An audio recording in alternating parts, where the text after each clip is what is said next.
Hi all, welcome to our channel turning P S C. ഇപ്പോൾ നമ്മൾ കുറച്ചധികം നാളായല്ലേ വീഡിയോസൊക്കെ ചെയ്തിട്ട്. സമയം കിട്ടാത്തതിനാലും വീഡിയോ ചെയ്യാനുള്ളൊരു സാഹചര്യം ഇല്ലാത്തതിനാലുമായിരുന്നു ചെയ്യാതിരുന്നത്. മാക്സിമം നമ്മൾ വീഡിയോസ് ഇനിയും ഇടുന്നതാണ്. ഒന്ന് രണ്ട് പേരൊക്കെ തിരക്കിയിരുന്നു. തിരക്കിയതിലൊക്കെ വളരെ സന്തോഷം. നമ്മൾ വീഡിയോസ് ഇനിയും ചെയ്യുന്നതാണ്. അപ്പോൾ നമ്മൾ ഇന്ന് എടുത്തിരിക്കുന്നത് എന്താണ്, ലബോറട്ടറി അസിസ്റ്റന്റിന്റെ എക്സാം 21/6/2025 നടന്ന എക്സാമിന്റെ പ്രൊഫഷണൽ കീ PSC പുറത്തുവിട്ടിട്ടുണ്ട്. നമ്മൾ അതാണ് ഇന്ന് ചെയ്യുന്നത്. അതോടൊപ്പം സെക്രട്ടേറിയറ്റ് OA മെയിൻസ് ആ ഒരു ചോദ്യപേപ്പർ നമ്മൾ ചെയ്യുന്നതാണ്. നമ്മളിങ്ങനത്തെ മെയിൻസിന്റെ എക്സാമിന്റെ ക്വസ്റ്റ്യൻ പേപ്പറൊക്കെ നമ്മൾ അനലൈസ് ചെയ്യുമ്പോഴും അല്ലെങ്കിൽ അത് കൂടുതൽ പഠിക്കുമ്പോഴാണ് PSC ഏത് മേഖലയിൽ നിന്നാണ് അല്ലെങ്കിൽ എത്തരത്തിലുള്ള ക്വസ്റ്റ്യൻ ആണ് ഈ ഒരു ഫേസിൽ ചോദിച്ചു പോകുന്നതെന്ന് നമുക്ക് അറിയാനായിട്ട് സഹായിക്കും അല്ലേ. അപ്പോൾ അത് വെച്ചിട്ടായിരിക്കണം നമുക്ക് അടുത്ത എക്സാമിന് നമ്മൾ കൂടുതൽ പ്രിപ്പയർ ചെയ്യേണ്ടത്. ഇനി നമ്മുടെ മുന്നിൽ എന്താണ്, ദേവസ്വത്തിന്റെ എക്സാം ഉണ്ട്. അത് കൊടുക്കാത്തവരുണ്ടാവും. അതോടൊപ്പം എന്താണ്, നമ്മുടെ ഫയർമാന്റെ എക്സാമോ fire woman CPO woman CPO വരുന്നുണ്ട്. ഇതിലെല്ലാം ഉപരി എന്താണ്, ഓഗസ്റ്റ് മാസത്തിൽ നമുക്ക് അസിസ്റ്റന്റ് സെയിൽസ്മാന്റെ എക്സാമും വരുന്നുണ്ട്. അതിനുശേഷം എന്താണ്, ഡിഗ്രി മെയിൻസ്, SIയുടെ മെയിൻസും ഒക്കെ ഡേറ്റ് ഒക്കെ പബ്ലിഷ് ചെയ്തിട്ടുണ്ട്. എല്ലാവരും അതൊക്കെ ഒന്ന് ചെക്ക് ചെയ്യുക. അതിനുശേഷം നമുക്ക് ബെക്കോ LD അതിൻ്റെയൊക്കെ പുതിയ നോട്ടിഫിക്കേഷൻ വരുന്നുണ്ട് അല്ലേ. ജൂലൈ ലാസ്റ്റ് അല്ലെങ്കിൽ ഓഗസ്റ്റ് ആദ്യത്തോടു കൂടി നമുക്ക് എന്താണ്, പുതിയ നോട്ടിഫിക്കേഷൻ നമുക്ക് വരുന്നുണ്ട്. അപ്പം നമുക്ക് വരും കാലങ്ങളിൽ എന്താണ്, നമുക്ക് എന്തായാലും ജോലി മേടിച്ചേ പറ്റുള്ളൂ അല്ലേ. അപ്പം അതിന് വേണ്ടിയിട്ട് നമ്മൾ എന്താണ്, റീസെൻ്റ് ആയിട്ട് നടക്കുന്ന ക്വസ്റ്റ്യൻ പേപ്പറും അതിൻ്റെ ആൻസർ കീ ഒക്കെ എടുത്ത് വെച്ച് അനലൈസ് ചെയ്ത് അത് കൂടുതൽ ആ ഒരു ടോപ്പിക്ക് നമ്മൾ കൂടുതൽ തറവായിട്ട് പഠിക്കാനായിട്ട് എല്ലാവരും ശ്രമിക്കുക. അപ്പം നമ്മൾ ഇന്ന് ഇത് സ്റ്റാർട്ട് ചെയ്യാനായിട്ട് പോവുകയാണ്. ലാബ് അസിസ്റ്റന്റ് ക്വസ്റ്റ്യൻ പേപ്പറാണ് എടുക്കുന്നത്. ഓക്കെ, അപ്പോൾ നമുക്ക് അതിൻ്റെ പ്രൊഫഷണൽ കീ ഒന്ന് പറഞ്ഞു പോകാം. ഫസ്റ്റ് ചോദ്യം, ബൂർബൻ രാജവംശം ഏത് രാഷ്ട്രവുമായി ബന്ധപ്പെട്ടിരിക്കുന്നു? ബൂർബൻ രാജവംശം ഏത് രാഷ്ട്രവുമായി ബന്ധപ്പെട്ടിരിക്കുന്നു എന്ന് വെച്ചാൽ ഓപ്ഷൻ എ ഫ്രാൻസ് ആണ് നൽകിയിരിക്കുന്നത്. ബൂർബൻ രാജവംശം ഏത് രാഷ്ട്രവുമായി ബന്ധപ്പെട്ടിരിക്കുന്നു എന്ന് വെച്ചാൽ ഫ്രാൻസ് ആണ്. ഇതിലേയും കുറച്ച് ആൻസേഴ്സ് മാറാനുള്ള ചാൻസ് ഉണ്ടല്ലേ. ഫൈനൽ കീ വരുന്നിട്ടില്ല. ഫൈനൽ കീ വരുമ്പോഴേ നമുക്ക് അറിയത്തുള്ളൂ അല്ലേ. അപ്പോൾ ഇതിപ്പോൾ നിലവിൽ പ്രൊഫഷണൽ കീ വെച്ചിട്ടാണ് നമ്മളിത് നോക്കി പോകുന്നത്. ഓക്കെ, അടുത്ത ചോദ്യം, തീവ്രദേശീയ പ്രസ്ഥാനത്തിന് ഉദാഹരണമായ പാൻസ്ലാവ് പ്രസ്ഥാനത്തിന് നേതൃത്വം നൽകിയ രാജ്യമാണ് ചോദിച്ചിരിക്കുന്നത്. തീവ്രദേശീയ പ്രസ്ഥാനത്തിന് ഉദാഹരണമായ പാൻസ്ലാവ് പ്രസ്ഥാനത്തിന് നേതൃത്വം നൽകിയ രാജ്യമാണ് ഇതെന്ന് പറയുന്നത് സെർബിയ എന്ന് പറയുന്ന ഓപ്ഷൻ സി, സെർബിയ. ആത്മവിദ്യാസംഘം സ്ഥാപിച്ചത്, റിപ്പീറ്റ് ചെയ്യുന്ന ക്വസ്റ്റൻ അല്ലേ. ആത്മവിദ്യാസംഘം സ്ഥാപിച്ചവരാണ്, അത് വാഗ്ബടാനന്ദനാണ് അല്ലെ. ഓപ്ഷൻ ബി, വാഗ്ബടാനന്ദനാണ് ആത്മവിദ്യാസംഘം സ്ഥാപിച്ചത്. ഇപ്പൊ നമുക്ക് റീസെന്റ് ആയിട്ട് നടക്കുന്ന എല്ലാ ചോദ്യപേപ്പറും എടുത്താൽ നമുക്ക് അല്ലെ ഒന്നിലധികം 2ഉം 3ഉം ചേരുമ്പടിയൊക്കെ നമുക്ക് കാണാൻ സാധിക്കാറുണ്ട് അല്ലെ. എന്താ, കമ്പ്യൂട്ടറിന്റെ മേഖലയിൽ നിന്നും അതോടൊപ്പം നമ്മുടെ ഇന്ത്യൻ ഹിസ്റ്ററി ആ ഒരു മേഖലയിൽ നിന്നൊക്കെ ഇപ്പോഴും നമുക്ക് എന്താണ് ചേരുമ്പടി ചേർക്കാനുള്ള ക്വസ്റ്റ്യൻ കാണണം. അപ്പം ഏതിൽ 1-2 നമുക്ക് കണക്ട് ചെയ്യാൻ പറ്റിയാൽ തന്നെ നമുക്കത് കിട്ടും അല്ലെ. നമുക്ക് ഓപ്ഷനിൽ നിന്ന് വെച്ചിട്ട് എല്ലാവരും അത് എടുക്കാനായിട്ടൊക്കെ നോക്കുക. അതോടൊപ്പം എന്താണ്, ഇപ്പൊ റീസെന്റ് ആയിട്ട് നടക്കുന്ന ക്വസ്റ്റ്യൻ പേപ്പർ എല്ലാം നോക്കിയിട്ട് വേണം നിങ്ങൾ അടുത്ത പരീക്ഷയ്ക്കായിട്ട് പോകാൻ വേണ്ടിയിട്ട്. അപ്പം അത് എന്താണ്, വിട്ട് കളയാനായിട്ട് പോകരുത്. ഓക്കെ, അപ്പം നോക്കുക. അടുത്തത് ചേരുമ്പടി ചേർക്കാൻ വേണ്ടിയിട്ടുള്ളൊരു ചോദ്യമാണ്. ഏതാണ് ഉത്തരമെന്ന് പറയുന്ന ഓപ്ഷൻ ബി ആണല്ലേ. നമുക്ക് നോക്കാം. ഇന്ത്യൻ നാഷണൽ ആർമി ആരുടെയാണ്? അത് റാഷ് ബിഹാരി ബോസിൻ്റെതാണ് അല്ലേ. ഇന്ത്യൻ നാഷണൽ ആർമി INA എന്നൊക്കെ പറയും. Indian national army Rash Behari Bose. Indian republican army ആരുടെയാണ്? സൂര്യസെന്നിൻ്റെയാണ്. Indian republican army Surya Sen. Swaraj party ആരുടെയാണ്? CR ദാസിൻ്റെതാണ് അല്ലെ. CR ദാസും മോത്തിലാൽ നെഹ്റു എന്നൊക്കെ നമ്മൾ പറഞ്ഞു പഠിച്ചിട്ടുണ്ട് അല്ലെ. സ്വരാജ് പാർട്ടി CR ദാസും. ഗദ്ദാർ പാർട്ടി ആരുടെയാണ്? ലാലാ ഹർദ്യാലിൻ്റെതാണ്. ഗദ്ദാർ പാർട്ടി ലാലാ ഹർദ്യാൽ. അപ്പം ഒന്നും കൂടെ പറയാം, INA അല്ലെങ്കിൽ ഇന്റർനാഷണൽ ആർമി എന്ന് പറയുന്ന Rash Behari Bose, Indian republican army Surya Sen, Swaraj party CR Das, Ghadar party Lala Hardayal. അടുത്തൊരു കറണ്ട് അഫെയർ ഭാഗത്തുനിന്ന് ചോദിച്ചൊരു ചോദ്യമാണ്. 2025 പത്മവിഭൂഷൺ പുരസ്കാരത്തിന് അർഹയായ കുമുദിനി രജനീകാന്ത് ഏത് മേഖലയിലാണ് പ്രശസ്തി ആർജിച്ചതെന്നാണ് ചോദിച്ചിരിക്കുന്നത്. ഏതാണ്? ഓപ്ഷൻ ബി, നൃത്തമാണ് കേട്ടോ. Option B, നൃത്തമാണ്. 2025 ഇനിയും ചോദിക്കാൻ സാധ്യതയുണ്ട്. അപ്പോൾ പത്മവിഭൂഷൺ പുരസ്കാരത്തിന് അർഹരായവരൊന്ന് ശ്രദ്ധിച്ചിട്ട് പോകും. അടുത്ത എക്സാമിന് പോകുമ്പോഴത്തേ അതൊന്ന് ശ്രദ്ധിക്കാം. 2025 പത്മവിഭൂഷൺ പുരസ്കാരത്തിന് അർഹയായ കുമുദിനി രജനീകാന്ത് ലിഖിയ ഏത് മേഖലയിലാണ് പ്രശസ്തി ആർജിച്ചതെന്ന് ചോദിച്ചാൽ അത് നൃത്തമാണ്. അടുത്തത്, താഴെ പറയുന്നതിൽ ശരിയായ പ്രസ്താവന അല്ലെങ്കിൽ പ്രസ്താവനകൾ ഏതെല്ലാം എന്നാണ് ചോദിച്ചിരിക്കുന്നത്. ഏതാണ് ഇവിടെ ശരിയായിട്ട് കൊടുത്തിരിക്കുന്ന? ഓപ്ഷൻ ഡി, 1ഉം 4ഉം ആണല്ലോ ഇവിടെ ശരിയായിട്ട് കൊടുത്തിരിക്കുന്നത്. നമുക്ക് നോക്കാം. നീലം കർഷകരുമായി ബന്ധപ്പെട്ട് ഗാന്ധിജി നടത്തിയ സമരമായിരുന്നു ചമ്പാരൻ സത്യാഗ്രഹം എന്ന് പറയുന്നത്. ശരിയാണല്ലേ, എപ്പോഴും ചോദിക്കുന്നതാണ്. നീലം കർഷകരുമായി ബന്ധപ്പെട്ട് ഗാന്ധിജി നടത്തിയ സമരമായിരുന്നു ചമ്പാരൻ സത്യാഗ്രഹം. കർഷക തൊഴിലാളികളുമായി ബന്ധപ്പെട്ട് ഗാന്ധിജി നടത്തിയ സമരമായിരുന്നു അഹമ്മദാബാദിലെ സത്യാഗ്രഹം എന്ന് പറഞ്ഞാൽ തെറ്റാണല്ലേ. അത് തെറ്റായ പോയിന്റ് ആണ്. തുണിമിൽ തൊഴിലാളികളുമായി ബന്ധപ്പെട്ടതായിരുന്നു ഏതെന്ന് പറഞ്ഞാൽ അഹമ്മദാബാദിലെ, അല്ലെ നമ്മൾ പറയുന്നത് തന്നെ എങ്ങനെയാണ്, അഹമ്മദാബാദിലെ തുണിമിൽ സത്യാഗ്രഹം എന്നാണ് നമ്മൾ പറയുന്നത് അല്ലെ. ഓക്കെ, അപ്പൊ അത് കർഷക തൊഴിലാളികളുമായി ബന്ധപ്പെട്ടല്ല, അപ്പൊ അത് തെറ്റാണ്. അടുത്ത പോയിന്റ് നോക്കി, തുണിമിൽ തൊഴിലാളികളുടെ പ്രശ്ന പരിഹാരമായിരുന്നു ഗാന്ധിജി നടത്തിയ ഖേദ സത്യാഗ്രഹം. അത് തെറ്റല്ല, അത് കർഷകരായിരുന്നു അല്ലെ. അപ്പൊ ആ ഒരു സ്റ്റേറ്റ്മെന്റ് അങ്ങോട്ടും ഇങ്ങോട്ട് തിരിച്ചായിട്ടേക്കുന്നത്, അത് രണ്ടും ഇവിടെ തെറ്റായിട്ടാണ് കൊടുത്തിരിക്കുന്നത്.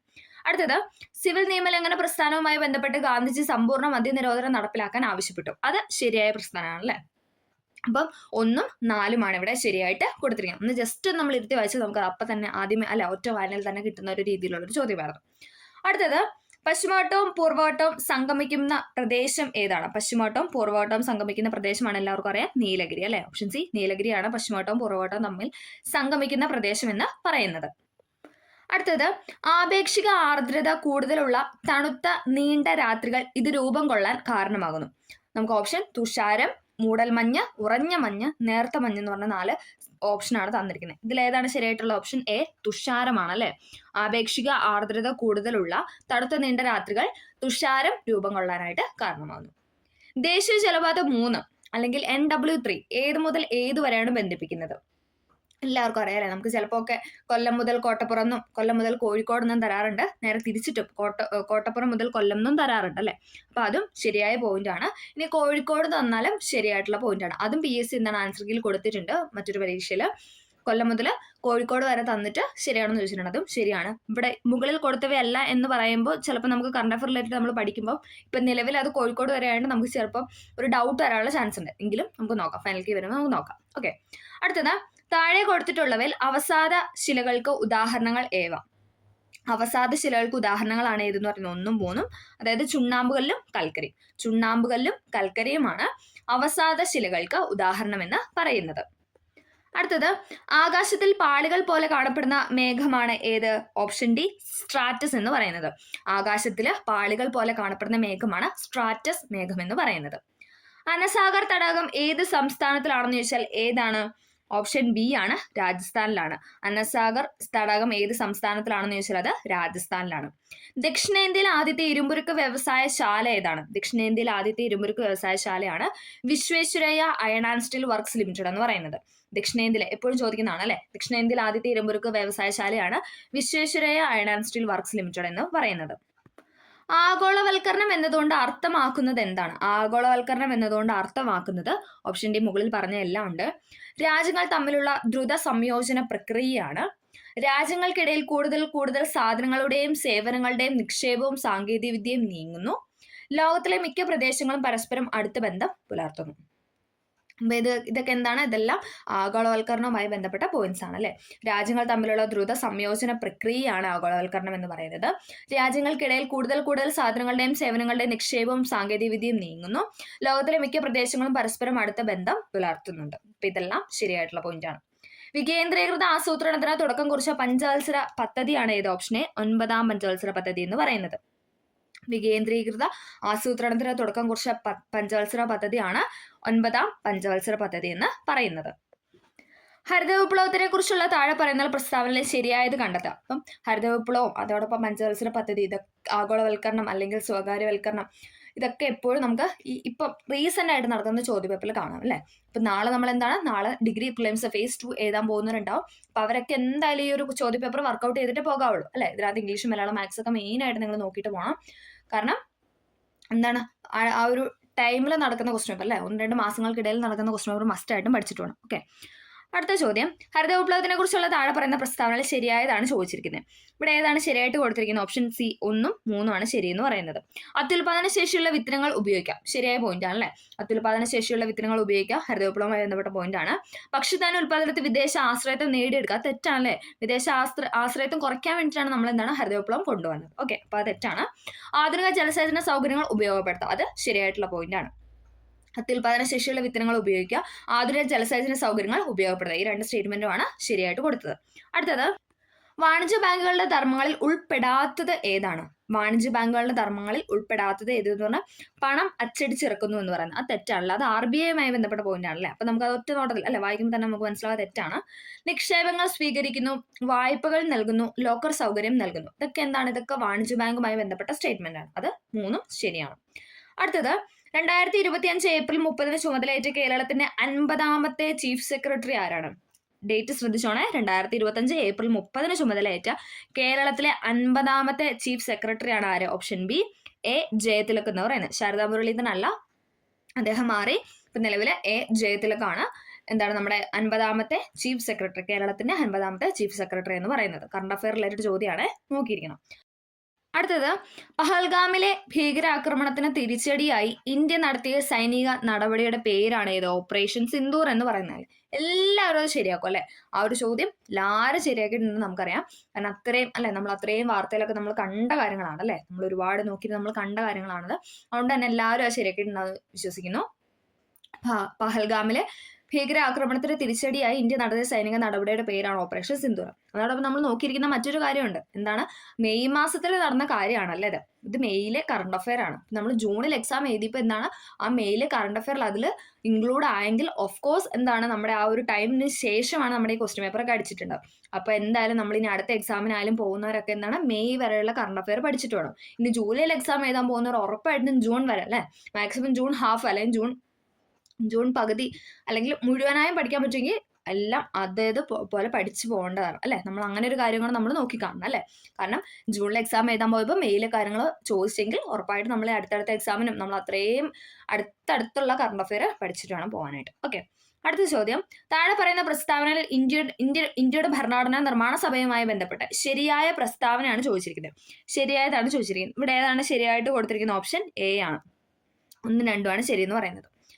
1946 ക്യാബിനറ്റ് മിഷൻ പദ്ധതിയിലെ നിർദ്ദേശങ്ങൾ അനുസരിച്ചാണ് ഇന്ത്യൻ ഭരണഘടനാ നിർമ്മാണ സഭ രൂപീകരിക്കപ്പെട്ടത്. എപ്പോഴും നമ്മൾ പറയുന്നതാണല്ലേ, ശരിയാണത്. 1946 ക്യാബിനറ്റ് മിഷൻ പദ്ധതിയുടെ നിർദ്ദേശങ്ങൾ അനുസരിച്ചാണ് ഇന്ത്യൻ ഭരണഘടനാ നിർമ്മാണ സഭ രൂപീകരിക്കപ്പെട്ടത്. ഭരണഘടനാ നിർമ്മാണ സഭയിലേക്ക് അംഗങ്ങളെ തിരഞ്ഞെടുത്തത് ജനസംഖ്യയ്ക്ക് ആനുപാതികമായി പരോക്ഷ തിരഞ്ഞെടുപ്പ് സമ്പ്രദായത്തിലൂടെയായിരുന്നു. അതും ശരിയാണല്ലേ. ഭരണഘടനാ നിർമ്മാണ സഭയിലേക്ക് അംഗങ്ങളെ തിരഞ്ഞെടുത്തത് ജനസംഖ്യയ്ക്ക് ആനുപാതികമായി പരോക്ഷ തിരഞ്ഞെടുപ്പ് സമ്പ്രദായത്തിലൂടെയായിരുന്നു. അപ്പൊ ആ 2 സ്റ്റേറ്റ്മെന്റ് ആണ് ശരി. 1946 ക്യാബിനറ്റ് മിഷൻ പദ്ധതിയിലെ നിർദ്ദേശങ്ങൾ അനുസരിച്ചാണ് ഇന്ത്യൻ ഭരണഘടനാ നിർമ്മാണ സഭ രൂപീകരിക്കപ്പെട്ടത്. ഭരണഘടനാ നിർമ്മാണ സഭയിലേക്ക് അംഗങ്ങളെ തിരഞ്ഞെടുത്തത് ജനസംഖ്യയ്ക്ക് ആനുപാതികമായി പരോക്ഷ തിരഞ്ഞെടുപ്പ് സമ്പ്രദായത്തിലൂടെ ആയിരുന്നു. അടുത്ത ചോദ്യം, ഇന്ത്യൻ ഭരണഘടനയിൽ ഉൾപ്പെടുത്തിയിരിക്കുന്ന മൗലിക അവകാശങ്ങളുമായി ബന്ധപ്പെട്ട ചില വകുപ്പുകളും അവയുടെ വിവരണവും നൽകിയിരിക്കുന്നു. ചേരുംപടി ചേർക്കാനാണ് പറഞ്ഞിരിക്കുന്നത് അല്ലെ. ഇതിപ്പോ 2ാമത്തെ ചേരുംപടിയാണ് അല്ലെ. ഉത്തരം ഏതാണ്? ഓപ്ഷൻ സി ആണ് ഉത്തരം എന്ന് പറയുന്നത്. Option C. നമുക്ക് നോക്കാം. വിദ്യാഭ്യാസ സ്ഥാപനങ്ങൾ സ്ഥാപിക്കുവാനും ഭരണം നടത്തുവാനും ന്യൂനപക്ഷങ്ങൾക്ക് നൽകുന്ന അവകാശം ഏത് വകുപ്പാണ് അല്ലെങ്കിൽ ഏത് ആർട്ടിക്കിളാണ്? ആർട്ടിക്കിൾ 30 ആണ് അല്ലെ. ആർട്ടിക്കിൾ 30. വിദ്യാഭ്യാസ സ്ഥാപനങ്ങൾ സ്ഥാപിക്കുവാനും ഭരണം നടത്തുവാനും ന്യൂനപക്ഷങ്ങൾക്ക് നൽകുന്ന അവകാശമുള്ള ആർട്ടിക്കിളാണ് ആർട്ടിക്കിൾ 30. മതപരമായ കാര്യങ്ങളുടെ നടത്തിപ്പിനുള്ള സ്വാതന്ത്ര്യം. മതപരമായ കാര്യങ്ങളുടെ നടത്തിപ്പിനുള്ള സ്വാതന്ത്ര്യം ഏതാണ്? വകുപ്പ് 26 ആണ്. സ്ഥാനപ്പേരുകൾ നിർത്തലാക്കൽ ഏതാണ്?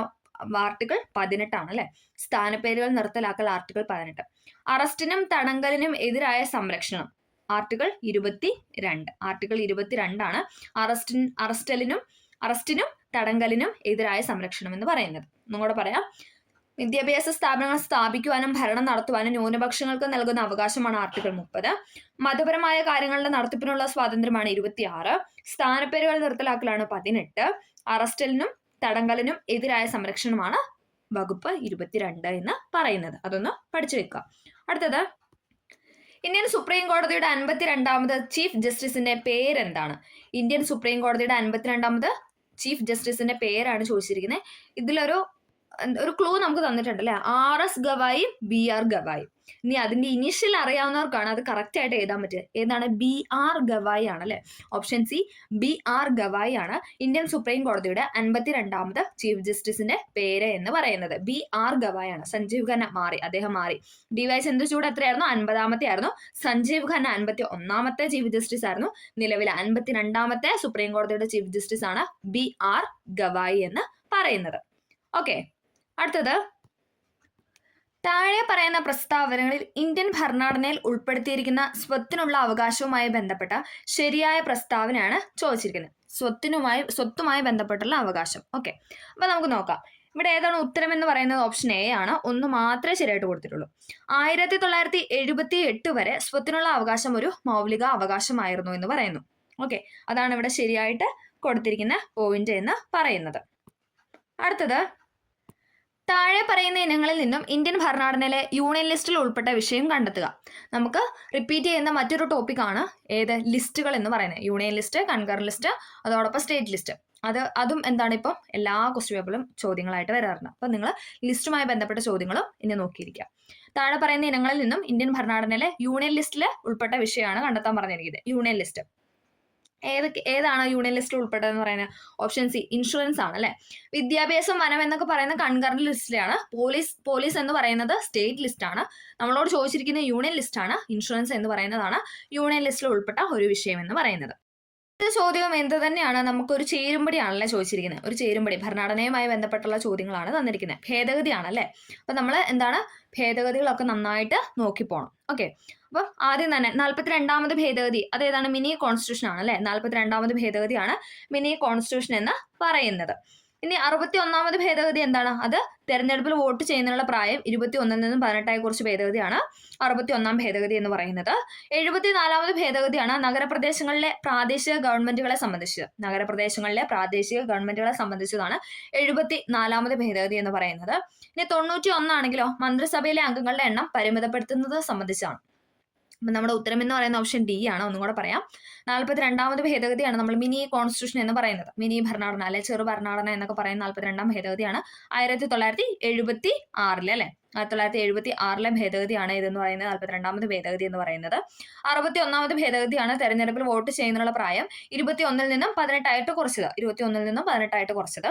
74ാമത് ഭേദഗതിയാണ് നഗരപ്രദേശങ്ങളിലെ പ്രാദേശിക ഗവൺമെന്റുകളെ സംബന്ധിച്ചതും. 91ാമത് ഭേദഗതിയാണ് മന്ത്രിസഭയിലെ അംഗങ്ങളുടെ എണ്ണം പരിമിതപ്പെടുത്തുന്നത് സംബന്ധിച്ചതുമായത്.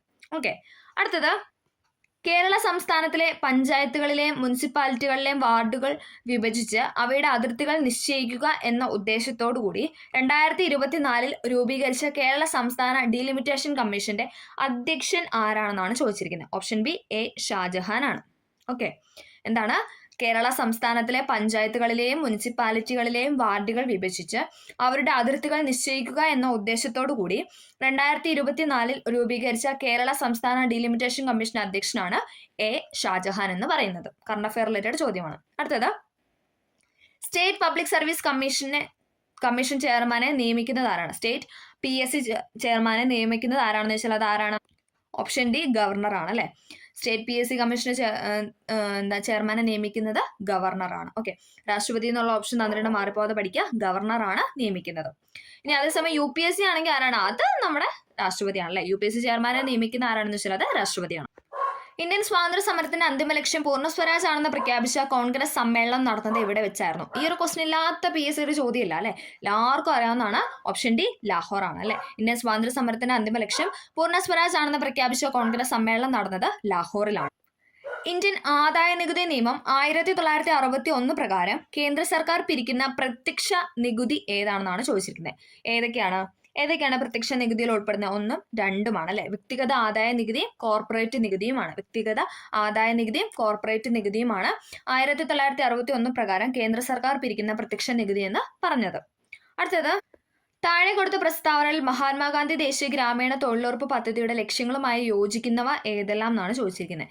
യോജിക്കുന്നവയാണ് ചോദിച്ചിരിക്കുന്നത്. ഏതാണ്? ഓപ്ഷൻ ബി ആണ് ശരിയെന്ന് പറയുന്നത്. 1ഉം 2ഉം 3ഉം ഇതെല്ലാം ഉണ്ട്. ഗ്രാമപ്രദേശങ്ങളിൽ അധിവസിക്കുന്ന ഏതൊരു കുടുംബത്തിനും ഒരു സാമ്പത്തിക വർഷം 100 ദിവസത്തിൽ കുറയാതെ അവിദഗ്ധ കായിക തൊഴിൽ ആവശ്യാനുസരണം ഉറപ്പാക്കുക. അത് ശരിയായിട്ടുള്ള പോയിന്റ് ആണ് അല്ലെ. അടുത്തത്, ദരിദ്രരുടെ ഉപജീവനവുമായി ബന്ധപ്പെട്ട വിഭവാടിത്തറ ശക്തിപ്പെടുത്തുക. സാമൂഹികമായി പിന്നോക്കം നിൽക്കുന്ന എല്ലാ കുടുംബങ്ങളെയും പദ്ധതിയിൽ ചേർക്കുക. ഇത് 3ഉം എന്താണ്? മഹാത്മാഗാന്ധി ദേശീയ ഗ്രാമീണ തൊഴിലുറപ്പ് പദ്ധതിയുടെ ലക്ഷ്യങ്ങളുമായി ബന്ധപ്പെട്ട പ്രസ്താവനകളാണ്. ഗ്രാമപ്രദേശങ്ങളിൽ അധിവസിക്കുന്ന ഏതൊരു കുടുംബത്തിനും ഒരു സാമ്പത്തിക വർഷം 100 ദിവസത്തിൽ കുറയാതെ അവിദഗ്ധ കായിക തൊഴിൽ ആവശ്യാനുസരണം ഉറപ്പാക്കുക. ദരിദ്രരുടെ ഉപജീവനവുമായി ബന്ധപ്പെട്ട വിഭവാടിത്തറ ശക്തിപ്പെടുത്തുക. സാമൂഹികമായി പിന്നോക്കം നിൽക്കുന്ന എല്ലാ കുടുംബങ്ങളെയും പദ്ധതിയിൽ ചേർക്കുക.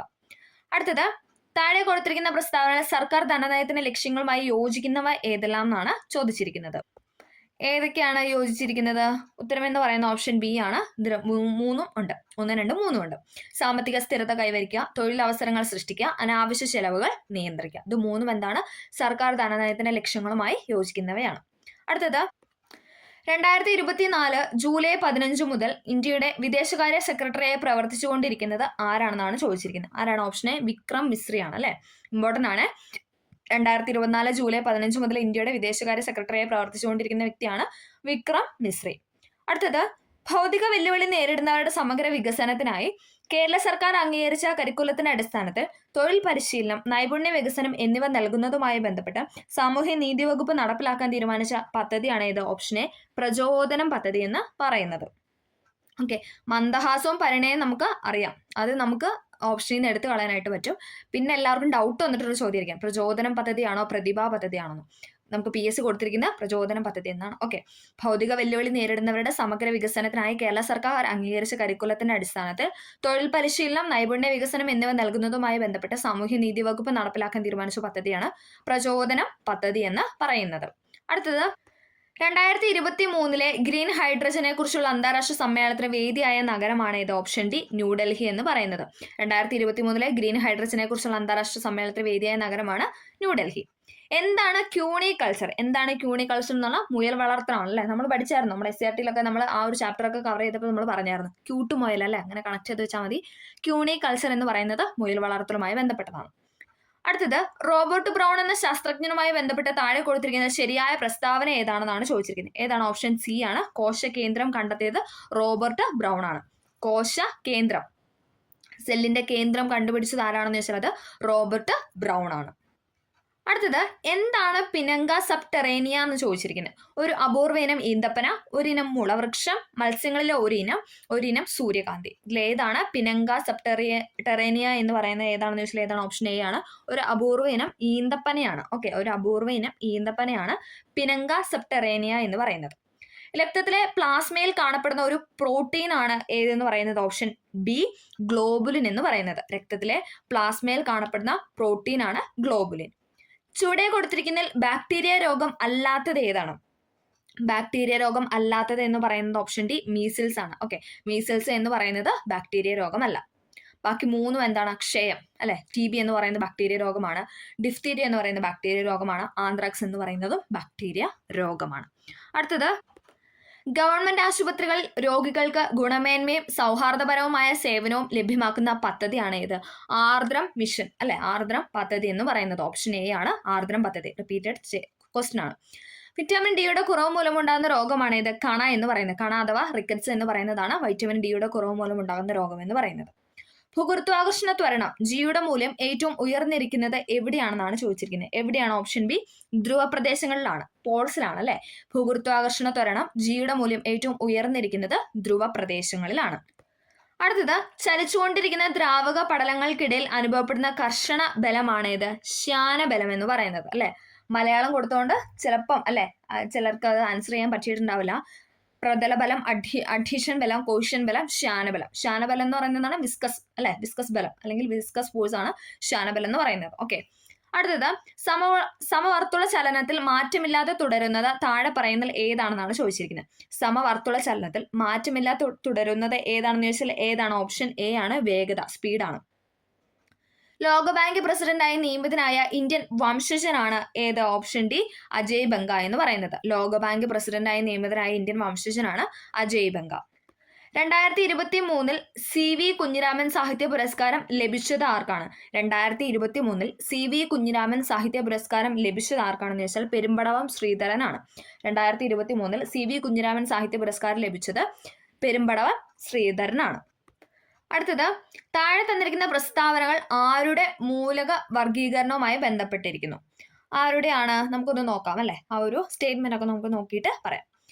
സമാന ഗുണങ്ങളുള്ള മൂലകങ്ങളെ ഒരു ഗ്രൂപ്പിൽ ഉൾപ്പെടുത്തി 18 ഗ്രൂപ്പുകളും 7 പീരിയഡുകളും ഉണ്ട്. ഇത് കേൾക്കുമ്പോൾ തന്നെ അറിയാം നമുക്ക് മോഡേൺ പീരിയോഡിക് ടേബിൾ ആണെന്നല്ലേ. ഓക്കെ, മൂലകങ്ങളെ അറ്റോമിക നമ്പറിന്റെ ആരോഹണ ക്രമത്തിൽ ക്രമീകരിച്ചു.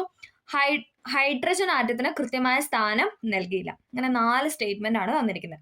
സമാന ഗുണങ്ങളുള്ള മൂലകങ്ങളെ ഒരു ഗ്രൂപ്പിൽ ഉൾപ്പെടുത്തി 18 ഗ്രൂപ്പുകളും 7 പീരിയഡുകളും ഉണ്ട്. മൂലകങ്ങളെ അറ്റോമിക് നമ്പറിന്റെ ആരോഹണ ക്രമത്തിൽ ക്രമീകരിച്ചു. ഹൈഡ്രജൻ ആറ്റത്തിന് കൃത്യമായ സ്ഥാനം നൽകിയില്ല. അതിൽ നിന്ന് നമുക്ക് കണക്ട് ചെയ്യാം അല്ലെ. ആരാണ്? ഹെൻറി മോസ്ലി ആണ് അല്ലെ. എന്താണ്? മോസ്ലി ആണ് ഈ ഒരു മൂലക വർഗീകരണവുമായി ബന്ധപ്പെട്ട വ്യക്തി എന്ന് പറയുന്നത്. അടുത്തത്, ഒരു അക്വേറിയത്തിന്റെ ചുവട്ടിൽ നിന്നും ഉയരുന്ന വായു കുമിളകളുടെ വലിപ്പം മുകളിലേക്ക് എത്തുന്തോറും കൂടി വരുന്നു. ഏത് പ്രതിഭാസം അല്ലെങ്കിൽ ഈ പ്രതിഭാസം ഏത് വാതക നിയമം ഉപയോഗിച്ച് വിശദീകരിക്കും എന്ന് പറഞ്ഞാൽ ഏതാണ്? ഓപ്ഷൻ എ ആണ്. ബോയിൽ നിയമവുമായി ബന്ധപ്പെട്ടതാണ് അല്ലെ. ഒരു അക്വേറിയത്തിന്റെ ചുവട്ടിൽ നിന്നും ഉയരുന്ന വായു കുമിളകളുടെ വലിപ്പം മുകളിലേക്ക് എത്തുന്തോറും കൂടി വരുന്നു. അത് ഏത് നിയമവുമായി ബന്ധപ്പെട്ടാണെന്ന് വെച്ചാൽ ബോയിൽസ് ലോ ആണ്. Boyle's law. നിർവീര്യ ലായകമായ ജലത്തിന്റെ pH മൂല്യം 7 ആണ്. ജലത്തിലേക്ക് അല്പം ആസിഡ് ചേർത്താൽ ലായനിയുടെ pHന് എന്ത് മാറ്റമാണ് ഉണ്ടാകുന്നതെന്ന് പറയുന്നത്. അപ്പം എന്താണ്? അല്പം ആസിഡ് ആണല്ലേ ചേർക്കുക. ആസിഡ് ചേർത്താൽ നമുക്കറിയാം pH മൂല്യം കുറയുകയാണ് ചെയ്യുന്നത്. അപ്പം 7നേക്കാൾ കുറയുന്നു. അതെങ്ങനെയാണ്? 7 എന്ന് പറയുന്നതാണ് ന്യൂട്രൽ അല്ലെങ്കിൽ ശുദ്ധജലത്തിന്റെ pH നമ്മൾ പറയുന്നത് 7 ആണ്. അപ്പൊ അതിലേക്ക് ആസിഡ് ഒഴിച്ചു കഴിഞ്ഞാൽ, അതിലേക്ക് ആസിഡ് ചേർത്ത് കഴിഞ്ഞാൽ എന്താണ്? ആ ലായനിയുടെ pH കുറയുകയാണ് ചെയ്യുന്നത്. ഇനി അതേസമയം ന്യൂട്രലായിട്ട് തന്നെ തുടരുമായിരുന്നെങ്കിൽ അത് 7 തന്നെയായിരുന്നു നിൽക്കുന്നത്. പക്ഷെ ആസിഡ് ഒഴിച്ചതിനാലാണ് അത് 7നേക്കാൾ കുറയുന്നു എന്ന് പറയുന്നത്. അടുത്തത് 2024 രസതന്ത്ര നൊബേൽ പുരസ്കാര തുകയുടെ പകുതി ലഭിച്ചത് ആർക്കാണെന്നാണ് ചോദിച്ചിരിക്കുന്നത്. ഏതാണ്? ഓപ്ഷൻ സി ഡേവിഡ് ബേക്കർ ആണ്. David Baker. അടുത്ത ചോദ്യം, ഏത് സംഘടനയാണ് പ്ലാനറ്റ് ഓൺ ദി മൂവ് എന്ന പേരിൽ റിപ്പോർട്ട് പുറത്തിറക്കിയത്? ഏത് സംഘടനയാണെന്ന് ചോദിച്ചാൽ ഏതാണ്? IUCN ആണ് അല്ലെ. ഓപ്ഷൻ എ IUCN ആണ്. അടുത്തത്, ചുവടെ നൽകിയിരിക്കുന്ന പ്രസ്താവനകളിൽ ശരിയായത് തിരിച്ചറിയാൻ അല്ലെങ്കിൽ തിരഞ്ഞെടുക്കാനാണ് പറഞ്ഞിരിക്കുന്നത്. ശരിയായ പ്രസ്താവനയാണ് ഇവിടെ ചോദിച്ചിരിക്കുന്നത്. ഏതാണ് ഇവിടെ ശരിയായിട്ട് കൊടുത്തിരിക്കുന്നത്? ഓപ്ഷൻ സി ആണ്. പ്രസ്താവന എയും ബിയും ഇവിടെ ശരിയായെന്നാണ് പറയുന്നത്. 19ാം നൂറ്റാണ്ടിന്റെ തുടക്കത്തിൽ സ്വാതി തിരുനാളിന്റെ കാലഘട്ടത്തിലാണ് തിരുവിതാംകൂറിൽ കർണാടക സംഗീതം പ്രചരിച്ച് തുടങ്ങിയത്. എന്താണ്? 19ാം നൂറ്റാണ്ടിന്റെ തുടക്കത്തിൽ സ്വാതി തിരുനാളിന്റെ കാലഘട്ടത്തിലാണ് തിരുവിതാംകൂറിൽ കർണാടക സംഗീതം പ്രചരിച്ച് തുടങ്ങിയത്. അത് ശരിയാണ്. പ്രസ്തുത കാലഘട്ടത്തിൽ കർണാടക സംഗീതം രാജകീയ സദസ്സുകളിൽ മാത്രമായിരുന്നു പ്രചാരം നേടിയിരുന്നത്.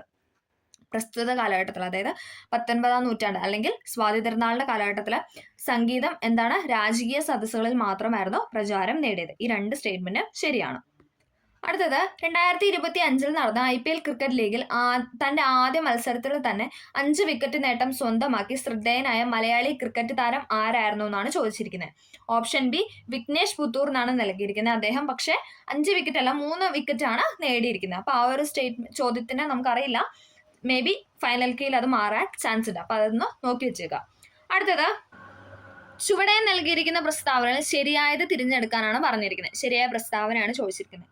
എ ആണ്. ഓപ്ഷൻ എ ആണ് ഇവിടെ ശരിയായിട്ട് കൊടുത്തിരിക്കുന്നത്. ഓപ്ഷൻ എ ശരിയാണ്, ബി ശരിയല്ല എന്നാണ് പറയുന്നത്. വിലാപം, വിശ്വരൂപം തുടങ്ങിയ രചനകളിലൂടെ മലയാള കവിതയ്ക്ക് പുതിയ മുഖം നൽകിയ എഴുത്തുകാരനായിരുന്നു VC ബാലകൃഷ്ണ പണിക്കർ എന്ന് പറയുന്നത്. അത് ഇവിടെ ശരിയായിട്ടാണ് കൊടുത്തിരിക്കുന്നത്. വിലാപം, വിശ്വരൂപം തുടങ്ങിയ രചനകളിലൂടെ മലയാള കവിതയ്ക്ക് പുതിയ മുഖം നൽകിയ എഴുത്തുകാരനായിരുന്നു VC ബാലകൃഷ്ണ പണിക്കർ എന്ന് പറയുന്നത്. അടുത്തത്, ചുവടെ തന്നിരിക്കുന്ന പ്രസ്താവനകളിൽ ശരിയായത് തിരഞ്ഞെടുക്കാനാണ് പറഞ്ഞിരിക്കുന്നത്. അടുത്തവും എന്താണ്? ഒരു സ്റ്റേറ്റ്മെന്റ് ആണ്. ശരിയായതാണ് ചോദിച്ചിരിക്കുന്നത്. ഓപ്ഷൻ ഡി എയും ബിയും ശരിയല്ല എന്നാണ് പറയുന്നത്. അപ്പൊ നമുക്കത് നോക്കണ്ട. അടുത്തത്, 2025 മെയ് മാസത്തിൽ പാകിസ്ഥാനെതിരെ ഇന്ത്യ നടത്തിയ സൈനിക നടപടിയായ ഓപ്പറേഷൻ സിന്ദൂറിനെ കുറിച്ച് പത്രസമ്മേളനം നടത്തിയ ഇന്ത്യൻ വനിതാ സൈനിക ഉദ്യോഗസ്ഥർ ആരൊക്കെയാണെന്നാണ് ചോദിച്ചിരിക്കുന്നത്. അത് നല്ലൊരു ചോദ്യമാണ് അല്ലെ. നമ്മളോട് ആദ്യം ചോദിച്ചതായിരുന്നു ആ ഒരു ഓപ്പറേഷന്റെ അല്ലെങ്കിൽ ആ ഒരു നടപടിയുടെ പേരാണ്. നമുക്ക് ഈ ഒരു ചോദ്യം കഴിഞ്ഞിട്ടാണ് നമുക്കത് എടുക്കണമെങ്കിൽ, ഇൻ കേസ് അറിയാത്തവർക്ക് നമുക്കത് ചെയ്യാനായിട്ട് പറ്റും അല്ലെ. പഹൽഗാമിലെ ആ ഒരു ഓപ്പറേഷൻ ഏതാണെന്ന് ചോദിച്ചാൽ ആദ്യം നമുക്ക് ചോദ്യം തന്നായിരുന്നു. പക്ഷെ അല്ലെ 99% ആൾക്കാർ ഉറപ്പായിട്ട് ശരിയാക്കിയിട്ടുണ്ടാവും. പക്ഷെ ഇതൊരു നല്ല ചോദ്യമാണല്ലേ. ആ ഒരു വനിതാ സൈനിക ഉദ്യോഗസ്ഥർ ആരൊക്കെയാണെന്നാണ് ചോദിച്ചിരിക്കുന്നത്. നന്നായിട്ട് പഠിക്കുന്ന അല്ലെങ്കിൽ ന്യൂസൊക്കെ നന്നായിട്ട് കാണുന്നവർക്ക് കണക്ട് ചെയ്യാൻ പറ്റിയ ഒരു പേരൊക്കെയാണ് അല്ലെ. ഏതാണ്? ഓപ്ഷൻ ഡി ആണ് അല്ലെ. കേണൽ സോഫിയ ഖുറേഷിയും വിംഗ് കമാൻഡർ വ്യോമിക സിംഗുമാണ്. ഇമ്പോർട്ടൻ്റ് ആണ്, പഠിച്ചിരിക്കുക. കേണൽ സോഫിയ ഖുറേഷിയും വിംഗ് കമാൻഡർ വ്യോമിക സിംഗുമാണ് പത്രസമ്മേളനം നടത്തിയ ഇന്ത്യൻ വനിതാ സൈനിക ഉദ്യോഗസ്ഥർ എന്ന് പറയുന്നത്. ഓക്കെ, ആ പേരൊന്ന് ഓർത്ത് വയ്ക്കുക. കേണൽ സോഫിയ ഖുറേഷിയും വിംഗ് കമാൻഡർ വ്യോമിക സിംഗും. അടുത്തത്, ചുവടെ കൊടുത്തിരിക്കുന്ന പ്രസ്താവന ശരിയായത് തിരഞ്ഞെടുക്കാനാണ് പറഞ്ഞിരിക്കുന്നത്. അടുത്തവും ഒരു സ്റ്റേറ്റ്മെന്റ് ആണ്. ശരിയായതാണ് ചോദിച്ചിരിക്കുന്നത്. എ ശരിയാണ്, പക്ഷെ ബി തെറ്റാണ്. മലയാള രാഷ്ട്രീയ പത്രപ്രവർത്തനത്തിന് തുടക്കം കുറിച്ച ചെങ്കുളത്ത് കുഞ്ഞിരാമ മേനോനായിരുന്നു. ശരിയാണ് അല്ലെ. മലയാള രാഷ്ട്രീയ പത്രപ്രവർത്തനത്തിന് തുടക്കം കുറിച്ച വ്യക്തിയാണ് ചെങ്കുളത്ത് കുഞ്ഞിരാമ മേനോൻ എന്ന് പറയുന്നത്. അടുത്തത്, ചുവടെ കൊടുത്തിരിക്കുന്ന പ്രസ്താവനകൾ ശരിയായത്. അടുത്തവും ശരിയായിട്ടുള്ള സ്റ്റേറ്റ്മെന്റ് ആണ്. ഏതാണ് ഇവിടെ ശരിയായിട്ട് കൊടുത്തിരിക്കുന്ന? ഓപ്ഷൻ സി ആണ്. എയും ബിയും ശരിയാണ്. കേരളത്തിൽ നമ്പൂതിരി ബ്രാഹ്മണന്മാർക്കിടയിൽ സാമൂഹ്യ പരിഷ്കരണ ലക്ഷ്യമായി ആരംഭിച്ച യോഗക്ഷേമ സഭ നിലവിൽ വന്നത് 1908 തൃശ്ശൂരിൽ വെച്ച് ചേർന്ന യോഗക്ഷേമ സഭയുടെ വാർഷിക യോഗത്തിലാണ് യുവജന സംഘം രൂപീകരിക്കപ്പെട്ടത്. ഇത് രണ്ടും എന്താണ്? ശരിയായ സ്റ്റേറ്റ്മെന്റ് ആണ്. കേരളത്തിൽ നമ്പൂതിരി ബ്രാഹ്മണർക്കിടയിൽ സാമൂഹ്യ പരിഷ്കരണ ലക്ഷ്യമായി ആരംഭിച്ച യോഗക്ഷേമ സഭ നിലവിൽ വന്നത് 1908 തൃശ്ശൂരിൽ വെച്ച് ചേർന്ന യോഗക്ഷേമ സഭയുടെ വാർഷിക യോഗത്തിലാണ് യുവജന സംഘം രൂപീകരിക്കപ്പെട്ടത്. അടുത്ത ഐ.ടിയുമായി ബന്ധപ്പെട്ട ചോദ്യമാണ് അല്ലെ, നമുക്ക് നോക്കാം. ഡാഷിന് ഉദാഹരണമാണ് ആന്റി വൈറസ് സോഫ്റ്റ്വെയർ എന്ന് പറയുന്നത്. ഡാഷിന് ഉദാഹരണമാണ് ആന്റി വൈറസ് സോഫ്റ്റ്വെയർ. ഏതാണ്? ഓപ്ഷൻ സി ആണ്, യൂട്ടിലിറ്റി സോഫ്റ്റ്വെയർ ആണ്. ഓക്കെ, യൂട്ടിലിറ്റി സോഫ്റ്റ്വെയറിന് എക്സാമ്പിൾ ആണ് ആന്റി വൈറസ് സോഫ്റ്റ്വെയർ. കോഡ് വ്യത്യാസപ്പെടുത്തുന്നത് വരെ ഉള്ളടക്കം മാറാതെ നിൽക്കുന്ന വെബ് പേജുകളെ ഡാഷ് എന്ന് വിളിക്കുന്നു. കോഡ് വ്യത്യാസപ്പെടുന്നത് വരെ ഉള്ളടക്കം മാറാതെ നിൽക്കുന്ന വെബ് പേജുകളെ എന്താണെന്നാണ് വിളിക്കുന്നത്? സ്റ്റാറ്റിക് വെബ് പേജ് എന്നാണ് വിളിക്കുന്നത്. Static web page. അടുത്തത്, എക്സൽ 2010 കണക്കുകൂട്ടലുകൾ നടത്തുമ്പോൾ സെൽ റെഫറൻസ് തെറ്റായി കൊടുക്കുന്നത് മൂലം കാണിക്കുന്ന സന്ദേശം ഏതാണെന്നാണ് ചോദിച്ചിരിക്കുന്നത്. ഏതാണ്? ഓപ്ഷൻ ബി, #name എന്ന് പറയുന്നതാണ്. എക്സൽ 2010 കണക്കുകൂട്ടലുകൾ നടത്തുമ്പോൾ സെൽ റെഫറൻസ് തെറ്റായി കൊടുക്കുന്നത് മൂലം കാണിക്കുന്ന സന്ദേശം ഓപ്ഷൻ ബി ആയിട്ടാണ് PSC നൽകിയിരിക്കുന്നത്. അടുത്തത്, ഇന്ത്യയിലെ ആദ്യത്തെ കമ്പ്യൂട്ടർ സാക്ഷരത നേടിയ ജില്ലയാണ് ഏതെന്ന് പറയുന്നത്? ഓപ്ഷൻ സി, മലപ്പുറം എന്ന് പറയുന്നത്. ഇന്ത്യയിലെ ആദ്യത്തെ കമ്പ്യൂട്ടർ സാക്ഷരത നേടിയ ജില്ലയാണ് മലപ്പുറം. ഇന്ത്യയിൽ സ്ഥാപിക്കപ്പെട്ട ആദ്യത്തെ IT പാർക്ക് ഏതാണ്? അതെല്ലാവർക്കും അറിയാം. ഇന്ത്യയിൽ സ്ഥാപിക്കപ്പെട്ട ആദ്യത്തെ IT പാർക്കാണ് ടെക്നോ പാർക്ക് തിരുവനന്തപുരം എന്ന് പറയുന്നത്. Okay, techno park Thiruvananthapuram. അടുത്തത്, 2005 വിവരാവകാശ നിയമം അനുസരിച്ച് താഴെ പറയുന്നതിൽ കേന്ദ്ര സംസ്ഥാന ഇൻഫർമേഷൻ കമ്മീഷന്റെ അധികാരങ്ങളിൽ പെട്ടത് ഏതെന്നാണ് ചോദിച്ചിരിക്കുന്നത്. ഓക്കെ, പക്ഷെ PSC നൽകിയ ഉത്തരം എന്ന് പറയുന്നത് ഓപ്ഷൻ എ ആണ്. നമുക്ക് നോക്കാം. വ്യക്തികളെ വിളിച്ചു വരുത്തി നിർബന്ധപൂർവ്വം ഹാജരാക്കാനും സത്യപ്രതിജ്ഞ ചെയ്ത് മൊഴിയായിട്ടോ രേഖാമൂലമോ തെളിവ് നൽകാൻ അവരെ നിർബന്ധിക്കാനുള്ള അധികാരം എന്ന് പറയുന്നതാണ് ശരിയായിട്ട് ഇവിടെ നൽകിയിരിക്കുന്നത്. ഓക്കെ, നമുക്ക് ഫൈനൽ കീയിൽ അത് മാറുമെന്ന് നോക്കാം. നമുക്ക് ബാക്കി 2 സ്റ്റേറ്റ്മെന്റും കൂടെ നോക്കാം. കൃത്യവിലോപം നടത്തുന്ന ഉദ്യോഗസ്ഥർക്കെതിരെ ക്രിമിനൽ നടപടി സ്വീകരിക്കാനുള്ള അധികാരം, അതെല്ലാം നമുക്കറിയാം അല്ലെ. അഴിമതിയിൽ ഏർപ്പെടുന്ന സർക്കാർ ജീവനക്കാരെ വിചാരണ ചെയ്യാനുള്ള അധികാരം, അത് നമുക്കില്ല എന്നറിയാം അല്ലെ. മുകളിൽ പറഞ്ഞിരിക്കുന്ന ഒന്നും അല്ലാന്നും നമ്മുടെ ഓപ്ഷൻ ഡി ആയിട്ട് നൽകിയിരിക്കുന്നുണ്ട്. നമുക്ക് നോക്കാം. ഓക്കെ, അടുത്ത ചോദ്യം. 2019 ഉപഭോക്തൃ സംരക്ഷണ നിയമം അനുസരിച്ച് ഉപഭോക്താവിന്റെ അവകാശങ്ങളിൽ പെടുന്നത് ഏതെന്നാണ് ചോദിച്ചിരിക്കുന്നത്. ഉപഭോക്താവിന്റെ അല്ലെ കൺസ്യൂമറിന്റെ പ്രൊട്ടക്ഷൻ ഏത് അവകാശങ്ങളിൽ റൈറ്റിന്റെ വരുന്നത് ഏതൊക്കെയാണെന്നാണ് ചോദിച്ചിരിക്കുന്നത്. ഏതാണ്? ഓപ്ഷൻ സി ആണ് അല്ലെ. ഉൽപ്പന്നങ്ങളുടെയും സേവനങ്ങളുടെയും ഗുണമേന്മ, തൂക്കം, കാര്യക്ഷമത, പരിശുദ്ധി, വില എന്നിവയെ കുറിച്ച് അറിയാനുള്ള അവകാശം. അതെല്ലാം എന്താണ്? കൺസ്യൂമറിന്റെ അവകാശങ്ങളിൽ പെടുന്നതാണ് അല്ലെ.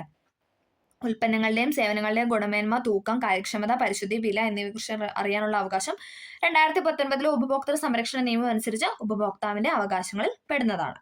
അടുത്തത്, ദേശീയ മനുഷ്യാവകാശ കമ്മീഷനെ സംബന്ധിച്ച് ശരിയല്ലാത്തത് ഏതാണെന്നാണ് ചോദിച്ചിരിക്കുന്നത്. അതായത് തെറ്റായതാണ് ചോദിച്ചിരിക്കുന്നത്. ഇവിടെ ഏതാണ് തെറ്റായിട്ട് കൊടുത്തിരിക്കുന്നത്? ഓപ്ഷൻ സി ആണ് തെറ്റായിട്ട് കൊടുത്തിരിക്കുന്നത്. ദേശീയ മനുഷ്യാവകാശ കമ്മീഷൻ അധ്യക്ഷൻ മുൻ ഇന്ത്യൻ ചീഫ് ജസ്റ്റിസ്, മുൻ ഹൈക്കോടതി ചീഫ് ജസ്റ്റിസ്, മുൻ സുപ്രീം കോടതി ജഡ്ജി എന്നീ പദവികൾ വഹിച്ചിട്ടുള്ള വ്യക്തിയാകും. അതാണ് ഇവിടെ തെറ്റായിട്ട് കൊടുത്തിരിക്കുന്നത്. മനുഷ്യാവകാശങ്ങളെ കുറിച്ചുള്ള ഉടമ്പടികളും മറ്റ് അന്താരാഷ്ട്ര നിയമങ്ങളും പഠിക്കാനും അവ ഫലപ്രദമായി നടപ്പിലാക്കാനുള്ള ശുപാർശകൾ നൽകാനുള്ള അവകാശം, അത് ശരിയാണല്ലേ. ഇന്ത്യയിലെ പൗരന്മാരെ മനുഷ്യാവകാശങ്ങളെക്കുറിച്ച് ബോധവൽക്കരിക്കാനുള്ള ചുമതല, അതും എന്താണ് ഇവിടെ ശരിയായിട്ടാണ് കൊടുത്തിരിക്കുന്നത് അല്ലെ. മനുഷ്യാവകാശ മേഖലയിൽ ഗവേഷണം നടത്താനും പ്രോത്സാഹിപ്പിക്കാനുമുള്ള അധികാരം, ഇതെല്ലാം എന്താണ്? ദേശീയ മനുഷ്യാവകാശ കമ്മീഷനെ കുറിച്ച് ശരിയായ പ്രസ്താവനയാണ്. നമ്മളോട് ചോദിച്ചിരിക്കുന്ന തെറ്റായതാണ്, അത് ഓപ്ഷൻ സി ആണ് ഇവിടെ തെറ്റായിട്ട് കൊടുത്തിരിക്കുന്നത്.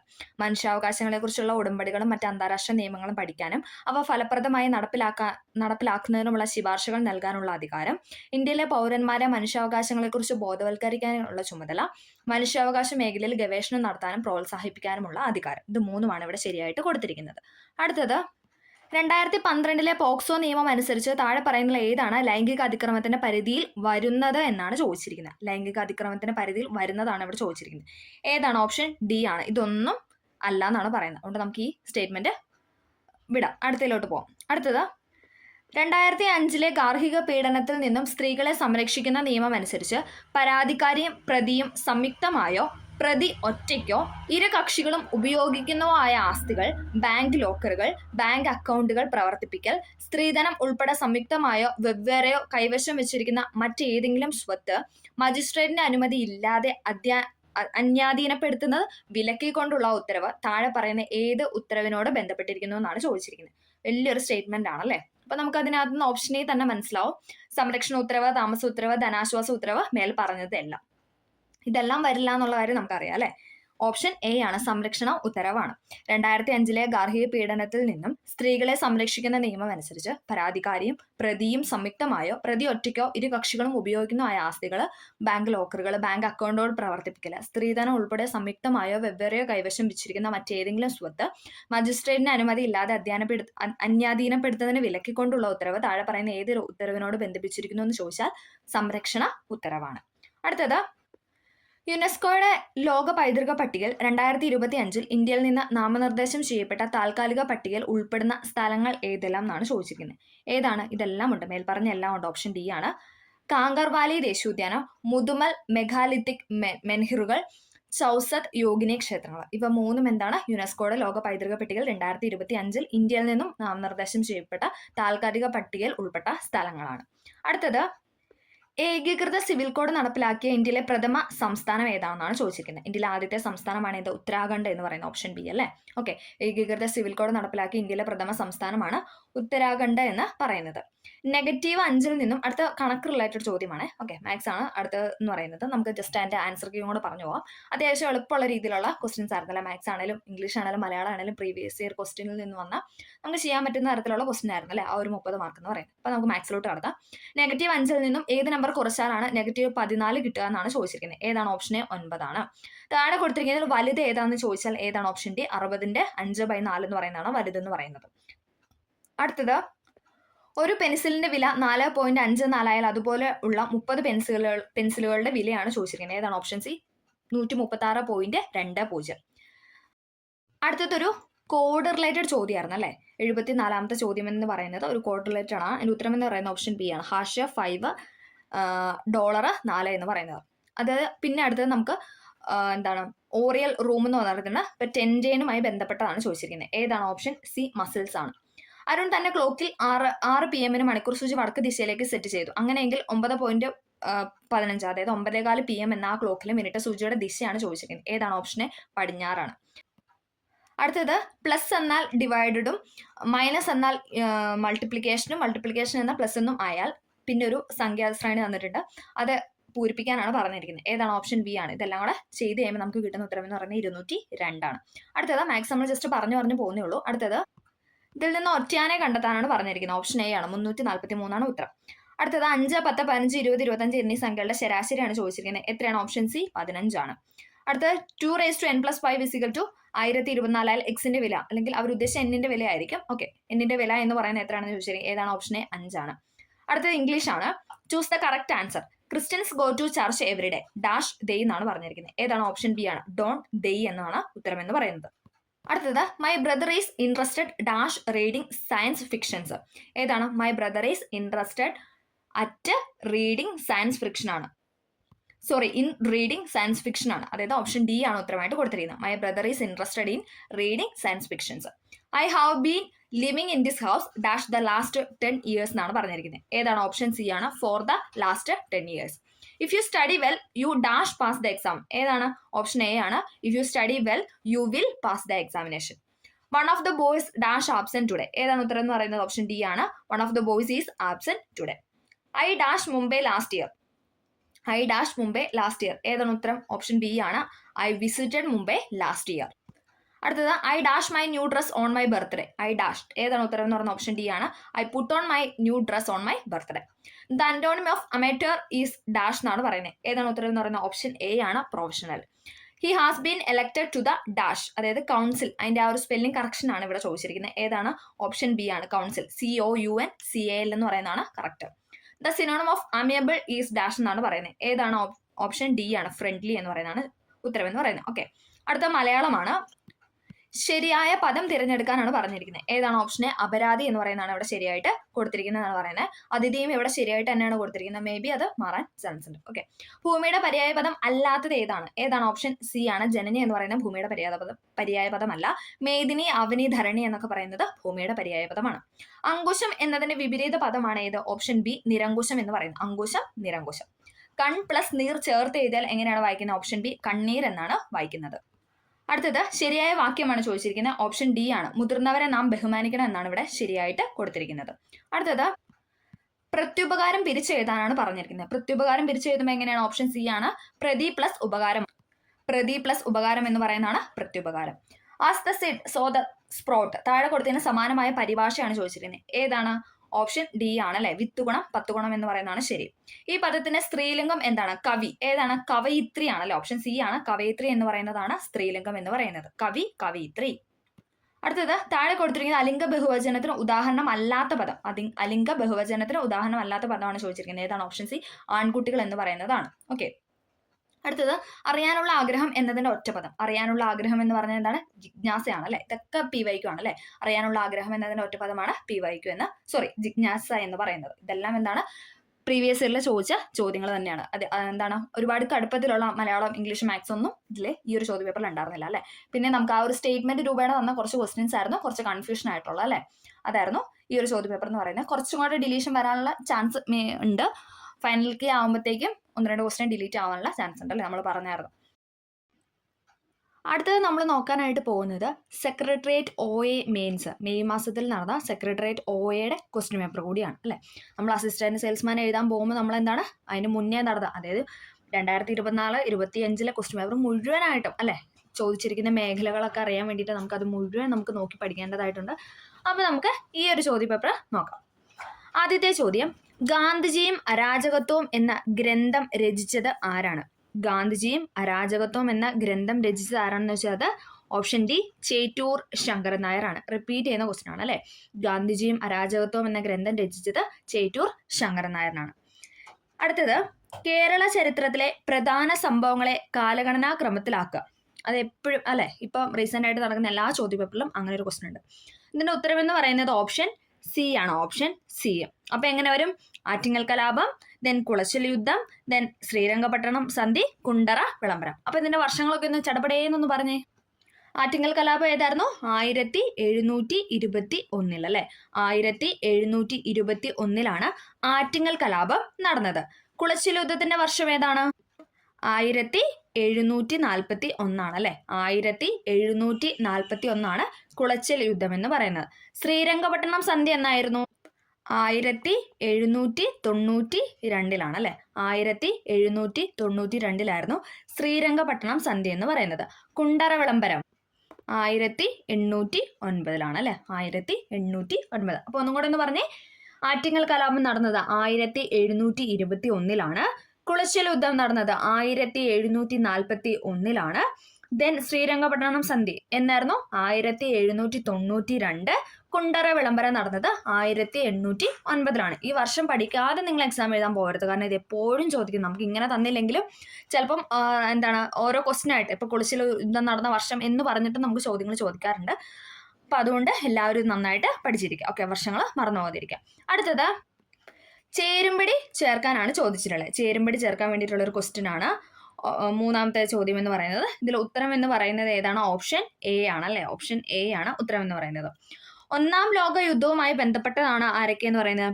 ത്രികക്ഷി സഖ്യവും ത്രികക്ഷി സൗഹാർദ്ദവും. എന്താണ്? 1-ാം ലോക മഹായുദ്ധവുമായി ബന്ധപ്പെട്ടതാണ് ത്രികക്ഷി സഖ്യവും ത്രികക്ഷി സൗഹാർദ്ദം. 2-ാം ലോക മഹായുദ്ധവുമായി ബന്ധപ്പെട്ടതാണ് ആരൊക്കെ? അച്ചുതണ്ട് ശക്തികളും സഖ്യശക്തികളും. 2-ാം ലോക മഹായുദ്ധവുമായി ബന്ധപ്പെട്ടതാണ് അച്ചുതണ്ട് ശക്തികളും സഖ്യശക്തികളും എന്ന് പറയുന്നത്. ഇനി ഹിറ്റ്ലറുമായി ബന്ധപ്പെട്ടതാണ് ഏതെന്ന് പറയുന്നത്? തവിട്ടു കുപ്പായക്കാർ എന്ന് പറയുന്നത്. ഹിറ്റ്ലറുമായി ബന്ധപ്പെട്ടതാണ് തവിട്ടു കുപ്പായക്കാർ. ബെനിറ്റോ മുസോളിനി അദ്ദേഹവുമായി ബന്ധപ്പെട്ടതാണ് ഏത്? കരിങ്കുപ്പായക്കാർ എന്ന് പറയുന്നത്. ഇമ്പോർട്ടൻ്റ് ആണ്. പ്രീവിയസ് ഇയറിൽ നമുക്ക് ഇതും ഓരോ ക്വസ്റ്റ്യൻ ആയിട്ടും ചോദിച്ചിട്ടുണ്ട്. ഓക്കെ, ത്രികക്ഷി സഖ്യവും ത്രികക്ഷി സൗഹാർദ്ദം എന്ന് പറയുന്നത് 1-ാം ലോക മഹായുദ്ധവുമായി ബന്ധപ്പെട്ടത്. 2-ാം ലോക യുദ്ധവുമായി ബന്ധപ്പെട്ടതാണ് ഏതൊക്കെ? അച്ചുതണ്ട് ശക്തികളും സഖ്യശക്തികളും. ഹിറ്റ്ലറുമായി ബന്ധപ്പെട്ടതാണ് തവിട്ടു കുപ്പായക്കാര്. ബെനിറ്റോ മുസോളിനി എന്ന് പറയുന്നത് കരിങ്കുപ്പായക്കാരാണ്. ഓക്കെ, അടുത്ത ചോദ്യം ഇതും എന്ത് തന്നെയാണ്? ചേരുംപടി ചേർക്കാനുള്ള ക്വസ്റ്റ്യൻ ആണ് അല്ലെ. ഇന്ത്യൻ ദേശീയ സമരകാലത്തെ പ്രധാന പത്രങ്ങളും നേതൃത്വം നൽകിവരും. എപ്പോഴും ചോദിക്കുന്നതാണ്. പത്രങ്ങളും അതിന്റെ നേതൃത്വം കൊടുത്തവരുടെ വ്യക്തികളുമായിട്ട് ബന്ധപ്പെട്ട് എപ്പോഴും ചോദ്യങ്ങൾ വരുന്നതാണ്. ഇതും നന്നായിട്ട് പഠിച്ചിരിക്കാനായിട്ട് ശ്രമിക്കാം. അപ്പൊ നമുക്ക് നോക്കാം ഇതിൽ ഏതാ ശരിയായിട്ടുള്ള ഉത്തരം എന്ന് പറയുന്നത്? ഓപ്ഷൻ ബി ആണ്. Option B. മിറാത്തുൽ അക്ബർ. മിറാത്തുൽ അക്ബർ ആരുടെയാണ്? എപ്പോഴും ചോദിക്കുന്നതാണ് അല്ലെ. രാജാറാം മോഹൻ റോയുടെ പത്രമാണ്. രാജാറാം മോഹൻ റോയുടെ പത്രമാണ് മിറാത്തുൽ അക്ബർ എന്ന് പറയുന്നത്. ഇനി കേസരി മറാത്ത അത് ഏതാണ്? അത് ബാലഗംഗാധര തിലകന്റെ പത്രമാണ് അല്ലെ. അതും എപ്പോഴും റിപ്പീറ്റ് ചെയ്യുന്ന ചോദ്യമാണ്. ബാലഗംഗാധര തിലകന്റെ പ്രധാനപ്പെട്ട പത്രങ്ങളാണ് കേസരി മറാത്ത. അതിനകത്തൊരു ഇമ്പോർട്ടന്റ് ആയ പോയിന്റ് ഉണ്ട്, നമ്മൾ എപ്പോഴും ക്ലാസ്സിൽ പറയുന്നതാണ്. കേസരി എന്ന് പറയുന്നത് മറാത്ത ഭാഷയിലുള്ള പത്രവും മറാത്ത എന്ന് പറയുന്നത് ഇംഗ്ലീഷ് ഭാഷയിലുമുള്ള പത്രമാണ്. ഓക്കെ, അത് പഠിച്ചിരിക്കുക. കേസരി എന്ന് പറയുന്ന പത്രം മറാത്ത ഭാഷയിലും മറാത്ത എന്ന പത്രം ഏത് ഭാഷയിലാണെന്ന് വെച്ചാൽ അത് ഇംഗ്ലീഷ് ഭാഷയിലുമാണ്. ഓക്കെ, അടുത്തത് കോമൺവീൽ. കോമൺവീൽ ആരുടെയാണ്? അത് ആനി ബസന്റിന്റെ ആണ് അല്ലെ. ആനി ബസന്റിന്റെ പത്രമാണ് കോമൺവീൽ എന്ന് പറയുന്നത്. യങ് ഇന്ത്യ നമുക്ക് എല്ലാവർക്കും അറിയാം അല്ലെ. യങ് ഇന്ത്യ എന്ന് പറയുന്ന പത്രം ആരുടെ വെച്ചുള്ളത്? മഹാത്മാ ഗാന്ധിജിയുടേതാണ്. Okay, Miratul Akbar Rajaram Mohan Roy, Kesari Maratha Balagangadhara Tilak, Commonwealth Mrs Annie Besant, young India എന്ന് പറയുന്നത് മഹാത്മാ ഗാന്ധി. അടുത്തത് നമുക്കൊരു ചേരുംപടി ചേർക്കാനുള്ളതാണ്, നോക്കാം. ഇതിന്റെ ഉത്തരം എന്ന് പറയുന്നത് ഏതാണ്? ഓപ്ഷൻ ഡി ആണ് അല്ലെ. ഓപ്ഷൻ ഡി ആണ്. ഹിന്ദുസ്ഥാൻ സോഷ്യലിസ്റ്റ് റിപ്പബ്ലിക്കൻ അസോസിയേഷൻ അത് ആരുടേതാണ്? അത് ഭഗത് സിംഗിന്റേതാണ് അല്ലെ. ഭഗത് സിംഗിന്റേതാണ് ഹിന്ദുസ്ഥാൻ സോഷ്യലിസ്റ്റ് റിപ്പബ്ലിക്കൻ അസോസിയേഷൻ എന്ന് പറയുന്നത്. ഇനി അടുത്ത ഗദ്ദാർ പാർട്ടി. ഗദ്ദാർ പാർട്ടി ലാലാ ഹർദയാലിൻ്റെതാണ് അല്ലെ.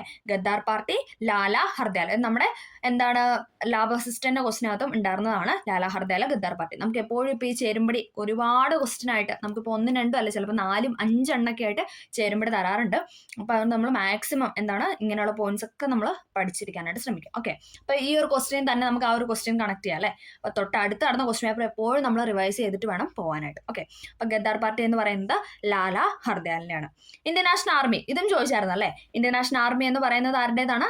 അത് റാഷ് ബിഹാരി ബോസിന്റേതാണ് അല്ലെ. INA എന്നൊക്കെ പറയും അല്ലെ. ഇന്ത്യൻ നാഷണൽ ആർമി എന്ന് പറയുന്നത് rash Behari boss. Forward block അത് ആരുടെയാണ്? സുഭാഷ് ചന്ദ്രബോസ് അല്ലെ. ഫോർവേഡ് ബ്ലോക്ക് എന്ന് പറയുന്നത് സുഭാഷ് ചന്ദ്രബോസ്.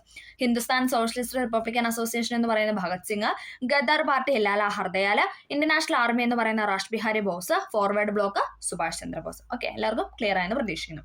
അടുത്തത്, ഇന്ത്യൻ പാർലമെന്റിൽ തുടർച്ചയായി ഏറ്റവും അധികം ബജറ്റ് അവതരിപ്പിച്ച റെക്കോർഡ് ആർക്കാണ്? അതെല്ലാവർക്കും അറിയാം അല്ലെ. ആരാണ്? ഓപ്ഷൻ ബി നിർമ്മല സീതാരാമൻ ആണ് അല്ലെ. ഇന്ത്യൻ പാർലമെന്റിൽ തുടർച്ചയായി ഏറ്റവും അധികം ബജറ്റ് അവതരിപ്പിച്ച റെക്കോർഡ് ആർക്കാണെന്ന് ചോദിച്ചാൽ അത് നിർമ്മല സീതാരാമൻ ആണ്. ഓക്കെ, അടുത്തത്, ഉത്തരേന്ത്യൻ സമതലങ്ങളിൽ നിന്നും വീശുന്ന ഉഷ്ണക്കാറ്റാണ് ലൂ എന്ന് പറയുന്നത്. അപ്പൊ അതിനകത്ത് തന്നെ നമുക്കൊരു ഉത്തരം തന്നിട്ടുണ്ട് അല്ലെ. ഉത്തരേന്ത്യൻ സമതലങ്ങളിൽ വീശുന്ന ഉഷ്ണക്കാറ്റ് ഏതെന്നും പറഞ്ഞ് നമുക്ക് ചോദ്യങ്ങൾ വന്നിട്ടുണ്ട്. അതേതാണ്? അത് ലൂ ആണ്. ഇമ്പോർട്ടൻ്റ് ആണ്, അതും പഠിച്ചു വയ്ക്കുക. ഉത്തരേന്ത്യൻ സമതലങ്ങളിൽ നിന്ന് വീശുന്ന ഉഷ്ണക്കാറ്റാണ് ലൂ എന്ന് പറയുന്നത്. എന്നാൽ മാങ്ങ പഴുക്കുന്നതിനും പൊഴിയുന്നതിനും കാരണമാകുന്ന ഉഷ്ണക്കാലത്ത് ദക്ഷിണേന്ത്യയിൽ വീശുന്ന പ്രാദേശിക വാദം ഏതാണെന്നാണ് നമ്മുടെ ചോദ്യം എന്ന് പറയുന്നത്. അതേതാണ്? ആ പേര് തന്നെ ഉണ്ടല്ലേ, മാങ്ങ പഴുക്കുന്നതിനും പൊഴിയുന്നതിനും കാരണമാകുന്ന ഉഷ്ണകാലത്ത് ദക്ഷിണേന്ത്യയിൽ വീശുന്ന പ്രാദേശിക വാദം അതേതാണ്? അത് മാംഗോ ഷവർ ആണ് അല്ലെ. ഓപ്ഷൻ ബി മാംഗോ ഷവർ ആണ്. അപ്പോൾ ഉത്തരേന്ത്യൻ സമുദ്രങ്ങളിൽ വീശുന്ന ഉഷ്ണക്കാറ്റ് ഏതാണ്? അത് ചോദിച്ചാൽ ലൂ ആണ്. ഇനി മാങ്ങ പഴുക്കുന്നതിനും പൊഴിയുന്നതിനും കാരണമാകുന്ന ഉഷ്ണകാലത്ത് ദക്ഷിണേന്ത്യയിൽ വീശുന്ന പ്രാദേശിക വാദം ചോദിക്കുകയാണെങ്കിൽ അത് മാംഗോ ഷവർ ആണ്.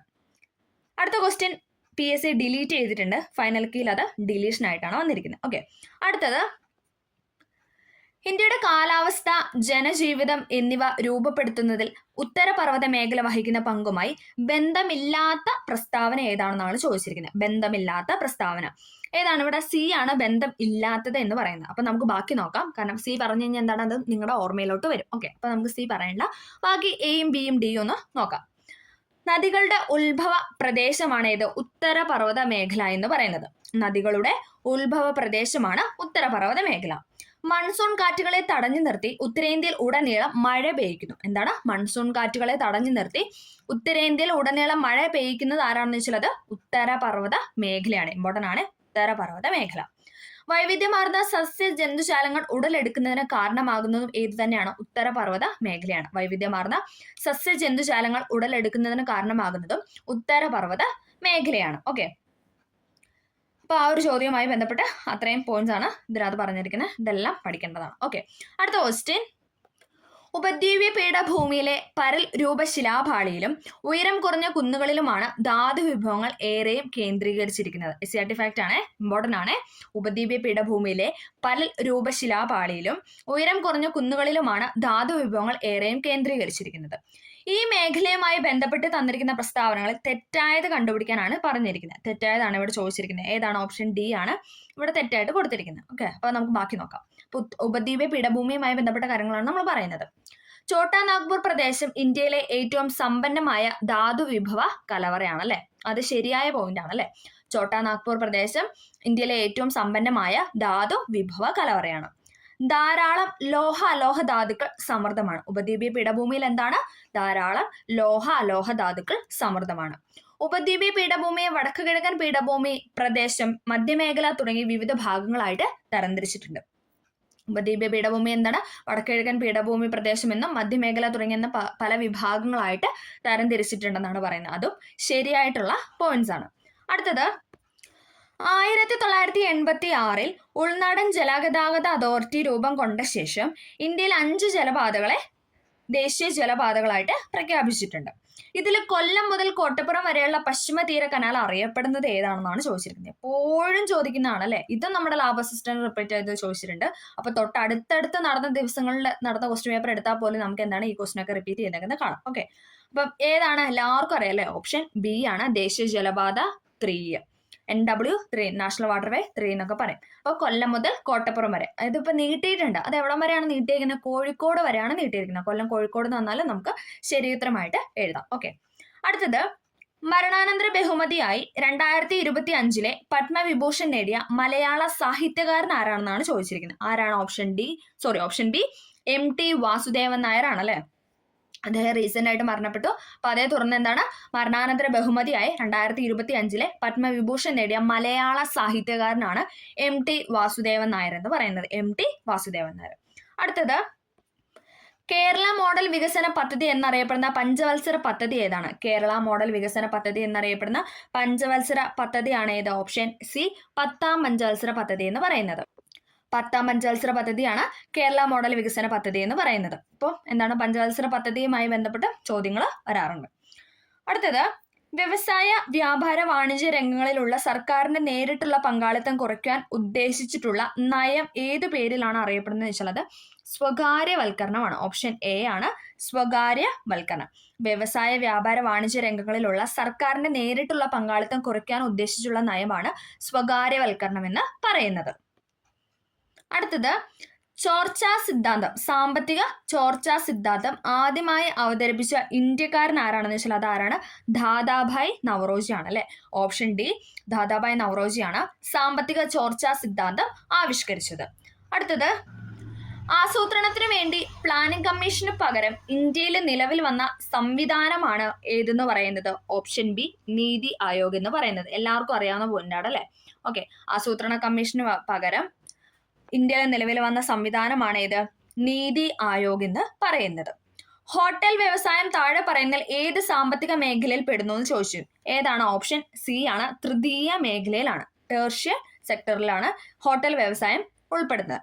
ഇതേപോലെ എന്താണ് ലാബ് അസിസ്റ്റന്റ് ചോദിച്ചിട്ടുണ്ടായിരുന്നു. അപ്പൊ നമ്മൾ എന്താണ് ഇങ്ങനെ റിപ്പീറ്റ് ചെയ്യുന്ന ചോദ്യങ്ങളൊക്കെ നമ്മൾ പഠിച്ചിരിക്കുക. അപ്പൊ അടുത്ത ക്വസ്റ്റ്യൻ പേപ്പറിലും എന്താണ് നമുക്ക് ഇതൊക്കെ കാണാനായിട്ട് സാധിക്കും. അടുത്തത് നെൽകൃഷിയുമായി ബന്ധപ്പെട്ട് ശരിയായ പ്രസ്താവന തിരഞ്ഞെടുക്കാനാണ് പറഞ്ഞിട്ടുണ്ട്. നെൽകൃഷിയുമായി ബന്ധപ്പെട്ട സ്റ്റേറ്റ്മെന്റ് ആണ് പറഞ്ഞിരിക്കുന്നത്. ഏതാണ്? ഓപ്ഷൻ എ ആണ് ഓൾ ഓഫ് ദി എബവ്. ഇതെല്ലാം നെൽകൃഷിയുമായി ബന്ധപ്പെട്ട ശരിയായ പ്രസ്താവനയാണ്. നമുക്ക് നോക്കാം. ഇന്ത്യയിലെ മുഖ്യ വിളകളിൽ ഒന്നാണ് നെല്ല്. ശരിയാണ് അല്ലെ. ഇന്ത്യയിലെ മുഖ്യ വിളകളിൽ ഒന്നാണ് നെല്ല് എന്ന് പറയുന്നത്. എക്കൽ മണ്ണാണ് നെൽകൃഷിക്ക് അനുയോജ്യം. എക്കൽ മണ്ണാണ് നെൽകൃഷിക്ക് അനുയോജ്യം എന്ന് പറയുന്നത്. അത് ശരിയാണ്. ഉയർന്ന താപനിലയും മഴയും ലഭിക്കുന്ന പ്രദേശങ്ങളിൽ കൃഷി ചെയ്യപ്പെടുന്നു. എന്താണ്? ഉയർന്ന താപനിലയും അതോടൊപ്പം എന്താണ്? മഴയും വേണം അല്ലെ. മഴയും ലഭിക്കുന്ന പ്രദേശത്തിലാണ് ഏത്? നെൽകൃഷി ചെയ്യുന്നത്. ഒരു ഖാരിഫ് വിളയാണ് ഏത്? നെൽകൃഷി എന്ന് പറയുന്നത്. നെല്ല് എന്ന് പറയുന്നത് ഒരു ഖാരിഫ് വിളയാണ്. ഇന്ത്യയിലെ മുഖ്യ വിളകളിൽ ഒന്നാണ് നെല്ല്. എക്കൽ മണ്ണാണ് നെൽകൃഷിക്ക് അനുയോജ്യം. ഉയർന്ന താപനിലയും മഴയും ലഭിക്കുന്ന പ്രദേശങ്ങളിലാണ് കൃഷി ചെയ്യുന്നത്.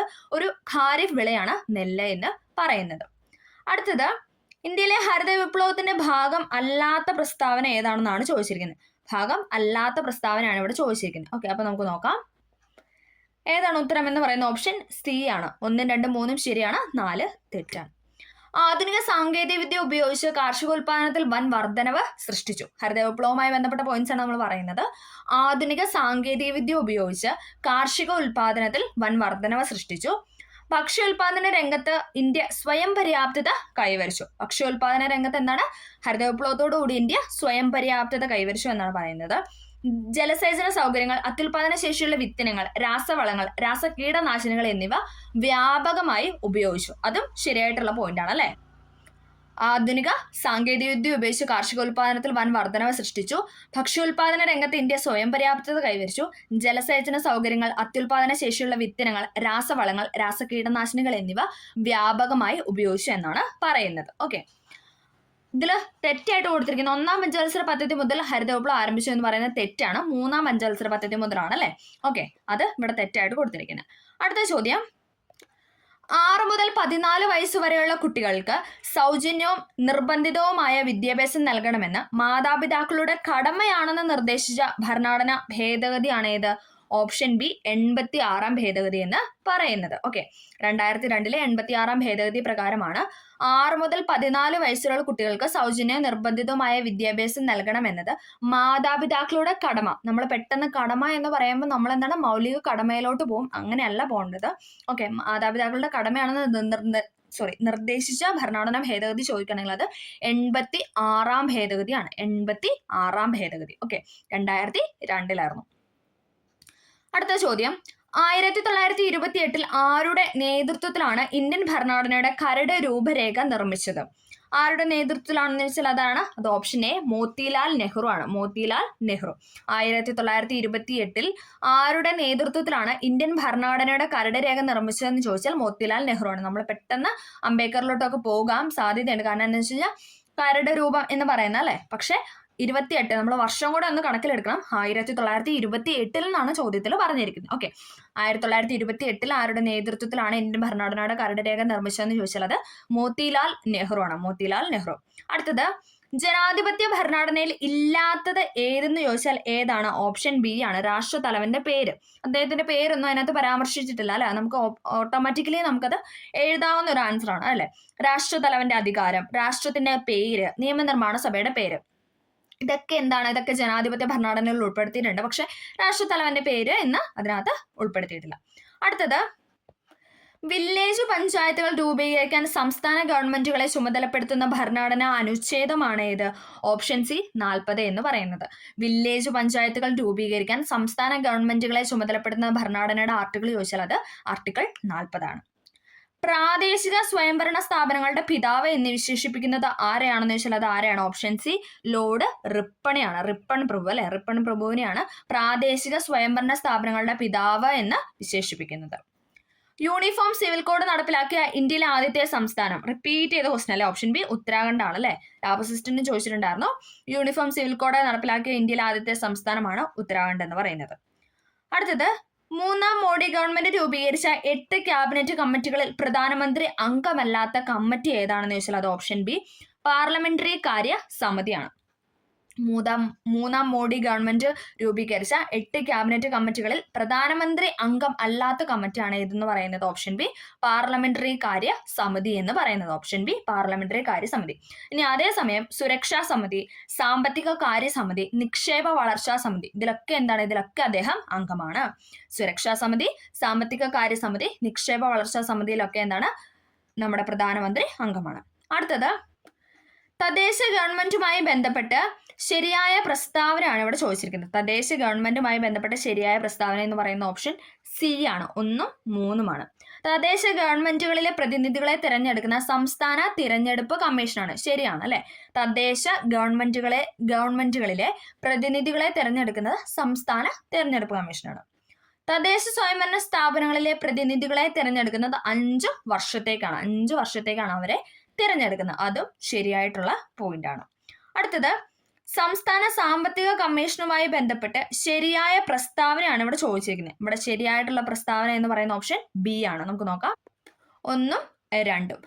സംസ്ഥാന സാമ്പത്തിക കമ്മീഷനാണ് ചോദിച്ചിരിക്കുന്നത്. ഏതാണ്? കമ്മീഷനെ നിയമിക്കുന്ന സംസ്ഥാന ഗവൺമെന്റ് ആണ്. സംസ്ഥാന ഗവൺമെന്റ് ആണ് കമ്മീഷനെ നിയമിക്കുന്നത് എന്ന് പറയുന്നത്. 5 വർഷമാണ് കമ്മീഷന്റെ കാലാവധി എന്ന് പറയുന്നത്. 5 വർഷമാണ് കമ്മീഷന്റെ കാലാവധി എന്ന് പറയുന്നത്. അടുത്തത്, ഇന്ത്യൻ ഭരണഘടനയിലെ സംസ്ഥാന ലിസ്റ്റിൽ പെടുന്ന വിഷയങ്ങളുമായി ബന്ധപ്പെട്ട് ശരിയായ പ്രസ്താവനയാണ് ഇവിടെ ചോദിച്ചിരിക്കുന്നത്. ശരിയായ പ്രസ്താവനയാണ് ചോദിച്ചിരിക്കുന്നത്. ഏതാണ് ഇവിടെ ശരി? ഓപ്ഷൻ എ ആണ്. 1ഉം 2ഉം. കൃഷിയും പോലീസും എന്താണ്? സ്റ്റേറ്റ് ലിസ്റ്റിലാണ് പെടുന്നത് അല്ലെ. കൃഷിയുണ്ട്, പോലീസ്. ജയിലും തദ്ദേശ ഗവൺമെന്റും ഏതിലാണ് പെടുന്നത്? സംസ്ഥാന ലിസ്റ്റിലാണ് പെടുന്നത്.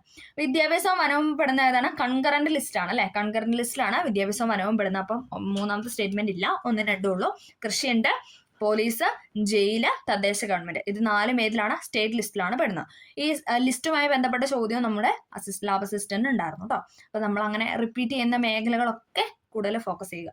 അടുത്തത് സംസ്ഥാന വനിതാ കമ്മീഷനുമായി ബന്ധപ്പെട്ട ശരിയായ പ്രസ്താവന. വനിതാ കമ്മീഷനുമായി ബന്ധപ്പെട്ട ശരിയായ പ്രസ്താവനയാണ് ചോദിച്ചിരിക്കുന്നത്. ഓപ്ഷൻ ഡി ആണ്. ഇതെല്ലാം ശരിയാണ്.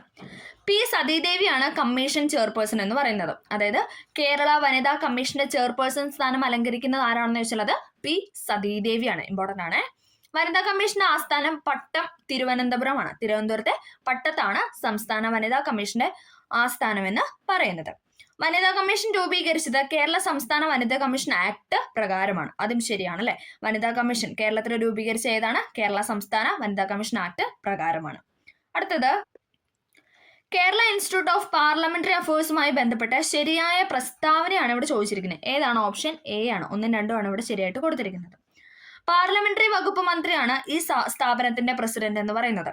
നമ്മൾ പറയുന്നത് കേരള ഇൻസ്റ്റിറ്റ്യൂട്ട് ഓഫ് പാർലമെന്ററി അഫയേഴ്സുമായി ബന്ധപ്പെട്ട കാര്യങ്ങളാണ്. പാർലമെന്ററി അഫയേഴ്സ്, പാർലമെന്ററി വകുപ്പ് മന്ത്രിയാണ് സ്ഥാപനത്തിന്റെ പ്രസിഡന്റ്. പാർലമെന്ററി അഫയേഴ്സിന്റെ ഇപ്പോഴത്തെ ചെയർമാൻ ഡോക്ടർ ബിവീഷ് ആണ്. അതും ശരിയായിട്ടുള്ള പോയിന്റ് ആണ്. ഇത് രണ്ടുമാണ് ഇവിടെ ശരിയായിട്ട് കൊടുത്തിരിക്കുന്നത്. അടുത്തത് കേരള ബാലാവകാശ കമ്മീഷനുമായി ബന്ധപ്പെട്ട ശരിയായ പ്രസ്താവന. ബാലാവകാശ കമ്മീഷനുമായി ബന്ധപ്പെട്ട ശരിയായ പ്രസ്താവനയാണ് ഇവിടെ ചോദിച്ചിരിക്കുന്നത്. ഓപ്ഷൻ ഡി ആണ്. 1ഉം 3ഉമാണ്. ബാലാവകാശ കമ്മീഷൻ ചെയർമാൻ ശ്രീ മനോജ് കുമാർ ആണ്. ശരിയാണ് അല്ലെ. ബാലാവകാശ കമ്മീഷന്റെ ചെയർമാൻ എന്ന് പറയുന്നത് മനോജ് കുമാർ ആണ്. മനോജ് കുമാർ. സംസ്ഥാനത്തെ എല്ലാ നിയമങ്ങളും പദ്ധതികളും ബാലന്മാരെ സംരക്ഷിക്കുന്ന തരത്തിലുള്ളതായിരിക്കണമെന്ന് കമ്മീഷൻ അനുശാസിക്കുന്നുണ്ട്. അത് ശരിയാണ് അല്ലെ. സംസ്ഥാനത്തെ എല്ലാ നിയമങ്ങളും പദ്ധതികളും ബാലന്മാരെ സംരക്ഷിക്കുന്ന തരത്തിലുള്ളതായിരിക്കണമെന്ന് ബാലാവകാശ കമ്മീഷൻ അനുശാസിക്കുന്നുണ്ട്. അത് രണ്ടുമാണ് ഇവിടെ ശരിയായിട്ട് കൊടുത്തിരിക്കുന്നത്. അടുത്തത് കേരള ഹൈക്കോടതിയുമായി ബന്ധപ്പെട്ട ശരിയായ പ്രസ്താവനയാണ് ഇവിടെ ചോദിച്ചിരിക്കുന്നത്. ശരിയായ പ്രസ്താവന എന്ന് പറയുന്ന ഓപ്ഷൻ സി ആണ്. 1, 2. കേരള ഹൈക്കോടതി ചീഫ് ജസ്റ്റിസ് ആരാണെന്ന് ചോദിച്ചാൽ അത് ആരാണ്? ഇപ്പൊ നിലവില് നിതിൻ ജംദാർ ആണ്. നിതിൻ മധുകർ ജംദാർ ആണ് നിലവിലെ ഹൈക്കോടതി, കേരള ഹൈക്കോടതി ചീഫ് ജസ്റ്റിസ് എന്ന് പറയുന്നത്. ഹൈക്കോടതിയുടെ ആസ്ഥാനം എറണാകുളമാണ്. തിരുവനന്തപുരം അല്ല, ഹൈക്കോടതി അല്ലെ. കേരളത്തിലെ ഹൈക്കോടതി ഇരിക്കുന്ന എവിടെയാണെന്ന് വെച്ചാൽ അത് എറണാകുളമാണ്. ഓക്കെ, 2 സ്റ്റേറ്റ്മെന്റുമാണ് ഇവിടെ ശരിയായിട്ട് കൊടുത്തിരിക്കുന്നത്. അടുത്തത് ദഹന വ്യവസ്ഥയുടെ ഏതു ഭാഗമാണ് ഭക്ഷണം ശ്വാസനാളത്തിലേക്ക് പ്രവേശിക്കുന്നത് തടയുന്നതെന്നാണ് ചോദിച്ചിരിക്കുന്നത്. സയൻസുമായി ബന്ധപ്പെട്ട ചോദ്യമാണ്. ഏതാണ്? ഓപ്ഷൻ ബി ആണ്. എപ്പിഗ്ലോട്ടിസ് ആണ്. എപ്പിഗ്ലോട്ടിസ്. ദഹന വ്യവസ്ഥയുടെ ഏതു ഭാഗമാണ് ഭക്ഷണം ശ്വാസനാളത്തിലേക്ക് പ്രവേശിക്കുന്നത് തടയുന്നതെന്ന് ചോദിച്ചാൽ അത് എപ്പിഗ്ലോട്ടിസ് ആണ്. എപ്പിഗ്ലോട്ടിസ് ഇമ്പോർട്ടന്റ് ആണ്. അടുത്തത് ജീവിത ശൈലി രോഗങ്ങളിൽ പെടാത്തത് ഏതാണെന്നാണ് ചോദിച്ചിരിക്കുന്നത്. ജീവിതശൈലി രോഗങ്ങളിൽ പെടാത്ത എന്ന് പറയുന്ന ഓപ്ഷൻ സി ആണ്. ഹീമോഫീലിയ എന്ന് പറയുന്നത്. ഹീമോഫീലിയ എന്ന് പറയുന്നത് ജീവിതശൈലി രോഗമല്ല. അതേസമയം പ്രമേഹം, ഫാറ്റി ലിവർ, പക്ഷാഘാതം ഇതൊക്കെ എന്താണ്? ഇതൊക്കെ നമ്മുടെ നിത്യജീവിതത്തിലുള്ള അല്ലെ, നമ്മുടെ ജീവിതശൈലിയുമായി ബന്ധപ്പെട്ട് നമുക്കുണ്ടാകുന്ന രോഗങ്ങളാണ് പ്രമേഹം, ഫാറ്റി ലിവർ, പക്ഷാഘാതം എന്നൊക്കെ പറയുന്നത്. അടുത്തത് ശരിയായ ജോഡി കണ്ടെത്താനാണ് പറഞ്ഞിരിക്കുന്നത്. ഇവിടെ ശരിയായ ജോഡി രോഗാണോ രോഗവും തന്നിട്ടുണ്ട്. അതിൽ ശരിയായതാണ് ഇവിടെ ചോദിച്ചിരിക്കുന്നത്. ഏതാണ്? ഓപ്ഷൻ ഡി ആണ് ഇവിടെ ശരിയായിട്ട് കൊടുത്തിരിക്കുന്നത്. ഫൈലേറിയൻ വിരയാണ് മന്ത് രോഗം പരത്തുന്ന രോഗാണു എന്ന് പറയുന്നത്. മന്ത് രോഗം പരത്തുന്ന രോഗാണു ആണ് ഫൈലേറിയൻ വിര എന്ന് പറയുന്നത്.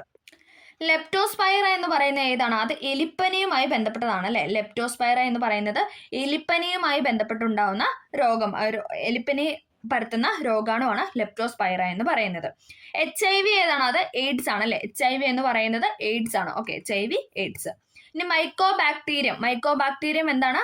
അത് TB ട്യൂബർകുലോസിസുമായി ബന്ധപ്പെട്ടതാണ് അല്ലെ. മൈക്കോബാക്ടീരിയം എന്ന് പറയുന്നത് ട്യൂബർകുലോസിസുമായി ബന്ധപ്പെട്ടതാണ്. ഓക്കെ, ഈ ക്ഷയം, ഡിഫ്തീരിയ, എയ്ഡ്സ്, മന്ത് ഇതൊക്കെ ഏത് തരത്തിലുള്ള രോഗമാണ്? ഡിഫ്തീരിയ എന്ന് പറയുന്നത് അതൊരു ബാക്ടീരിയ രോഗമാണ്. എലിപ്പനിയും എന്ത് തന്നെയാണ്? അതൊരു ബാക്ടീരിയ രോഗമാണ് അല്ലെ. എലിപ്പനിയും എന്ന് പറയുന്നതും ഒരു ബാക്ടീരിയ രോഗമാണ്.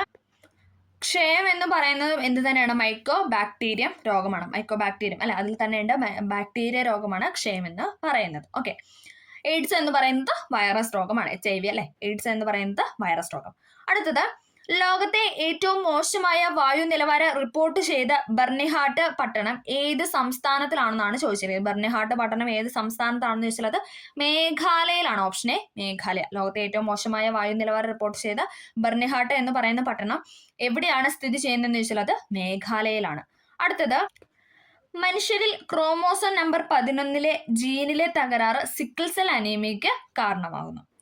ത്വക്കിലെ ക്യാൻസറായ മെലനോമ ക്രോമോസോം നമ്പർ 14 ജീൻ തകരാറ് മൂലം രൂപപ്പെടുന്നു. ഇങ്ങനെ 2 സ്റ്റേറ്റ്മെന്റ് ആണ് നമുക്ക് 38ാമത്തെ ചോദ്യമായിട്ട് തന്നിരിക്കുന്നത്. അതിൽ ശരി തെറ്റാണ് ചോദിച്ചിരിക്കുന്നത്. ഇതിൽ 2ാമത്തെ സ്റ്റേറ്റ്മെന്റ് തെറ്റാണ്. ഓക്കെ, 1ാമത്തെയാണ് ശരി.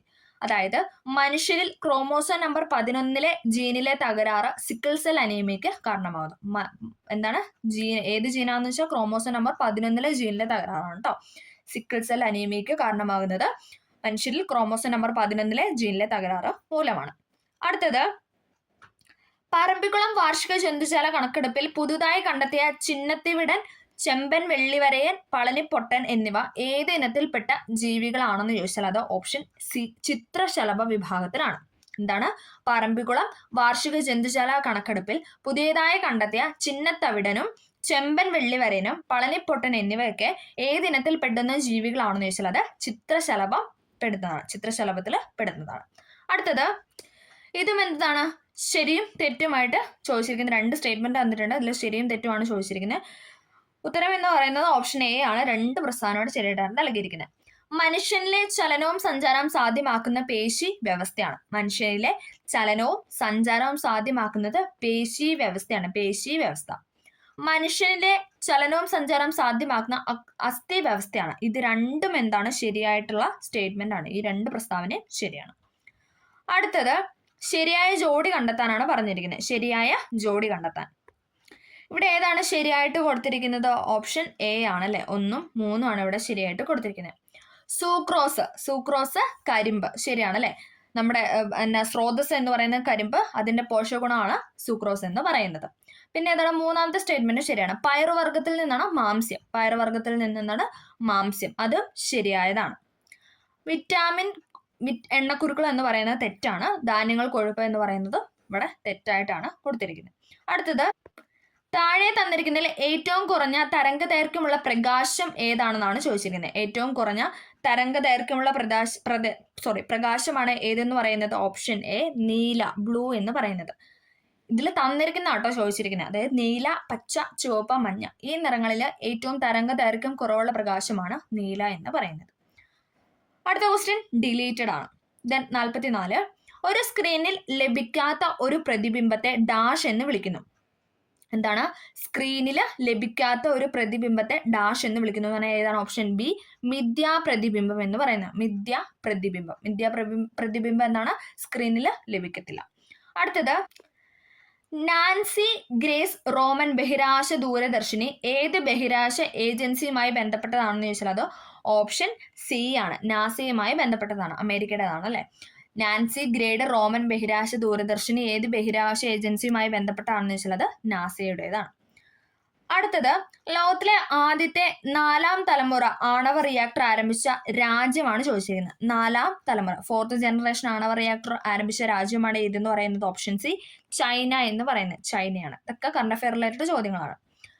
മർദ്ദം സ്ഥിരമായിരിക്കുന്നതിനാൽ താപനില വർദ്ധിക്കുമ്പോൾ നിശ്ചിത മാസ വാതകത്തിന്റെ വ്യാപ്തത്തിന് എന്ത് സംഭവിക്കുമെന്നാണ് ചോദിച്ചിരിക്കുന്നത്. എന്താണ്?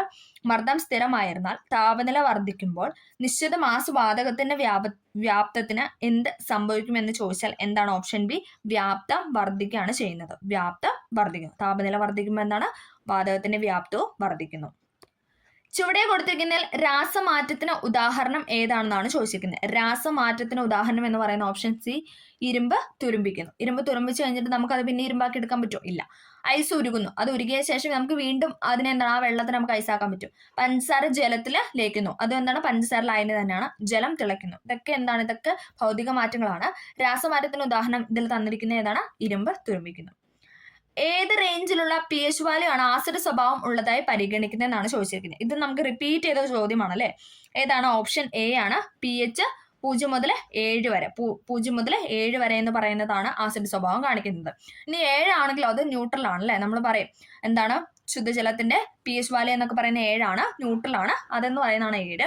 ഇനി 7 കൂടുതലാണെങ്കിൽ അത് ആൽക്കലി സ്വഭാവമാണല്ലേ കാണിക്കുന്നത്. ആൽക്കലി സ്വഭാവമാണ് 7 കൂടുതലാണെങ്കിൽ കാണിക്കുന്നത്. 7 കുറവാണെങ്കിൽ എന്താണ്? അത് ആസിഡ് സ്വഭാവം. 7 ആണെങ്കിൽ അത് ന്യൂട്രലും. 7 കൂടുതലാണെങ്കിൽ അത് ആൽക്കലി സ്വഭാവമാണ് കാണിക്കുന്നത്. അടുത്തത്, 3 ദൗത്യങ്ങളിലായി സുനിത വില്യംസ് ബഹിരാകാശ ചെലവഴിച്ച ദിവസങ്ങൾ എന്ന് പറയുന്നത് 608 608 ദിവസമാണ്. 608 ഇമ്പോർട്ടൻ്റ് ആണ്. ഇന്ന് നമുക്ക് ചോദിക്കാൻ സാധ്യതയുണ്ട്, കാരണം കറണ്ട് അഫെയർ റിലേറ്റഡ് ചോദ്യമാണ്. 3 ദൗത്യങ്ങളിലായി സുനിത വില്യംസ് ബഹിരാകാശത്ത് ചെലവഴിച്ച ദിവസങ്ങൾ എന്ന് പറയുന്നത് 608 ആണ്. 608. എന്നാൽ 675 ദിവസം ബഹിരാകാശത്ത് ചെലവഴിച്ച US ബഹിരാകാശ സഞ്ചാരി ആരാണെന്നാണ് നമ്മുടെ ചോദ്യം എന്ന് പറയുന്നത്. ആരാണ്? ഓപ്ഷൻ ബി ആണ്, പെഗി വിറ്റ്സൺ ആണ്. പെഗി വിറ്റ്സൺ ആണ്. എന്താണ്? 3 ദൗത്യങ്ങളിലായി സുനിത വില്യംസ് ബഹിരാകാശത്ത് ചെലവഴിച്ച ദിവസങ്ങൾ എന്ന് പറയുന്നത് 608 ആണ്. ഇമ്പോർട്ടൻ്റ് ആണ് 608. ഓക്കെ.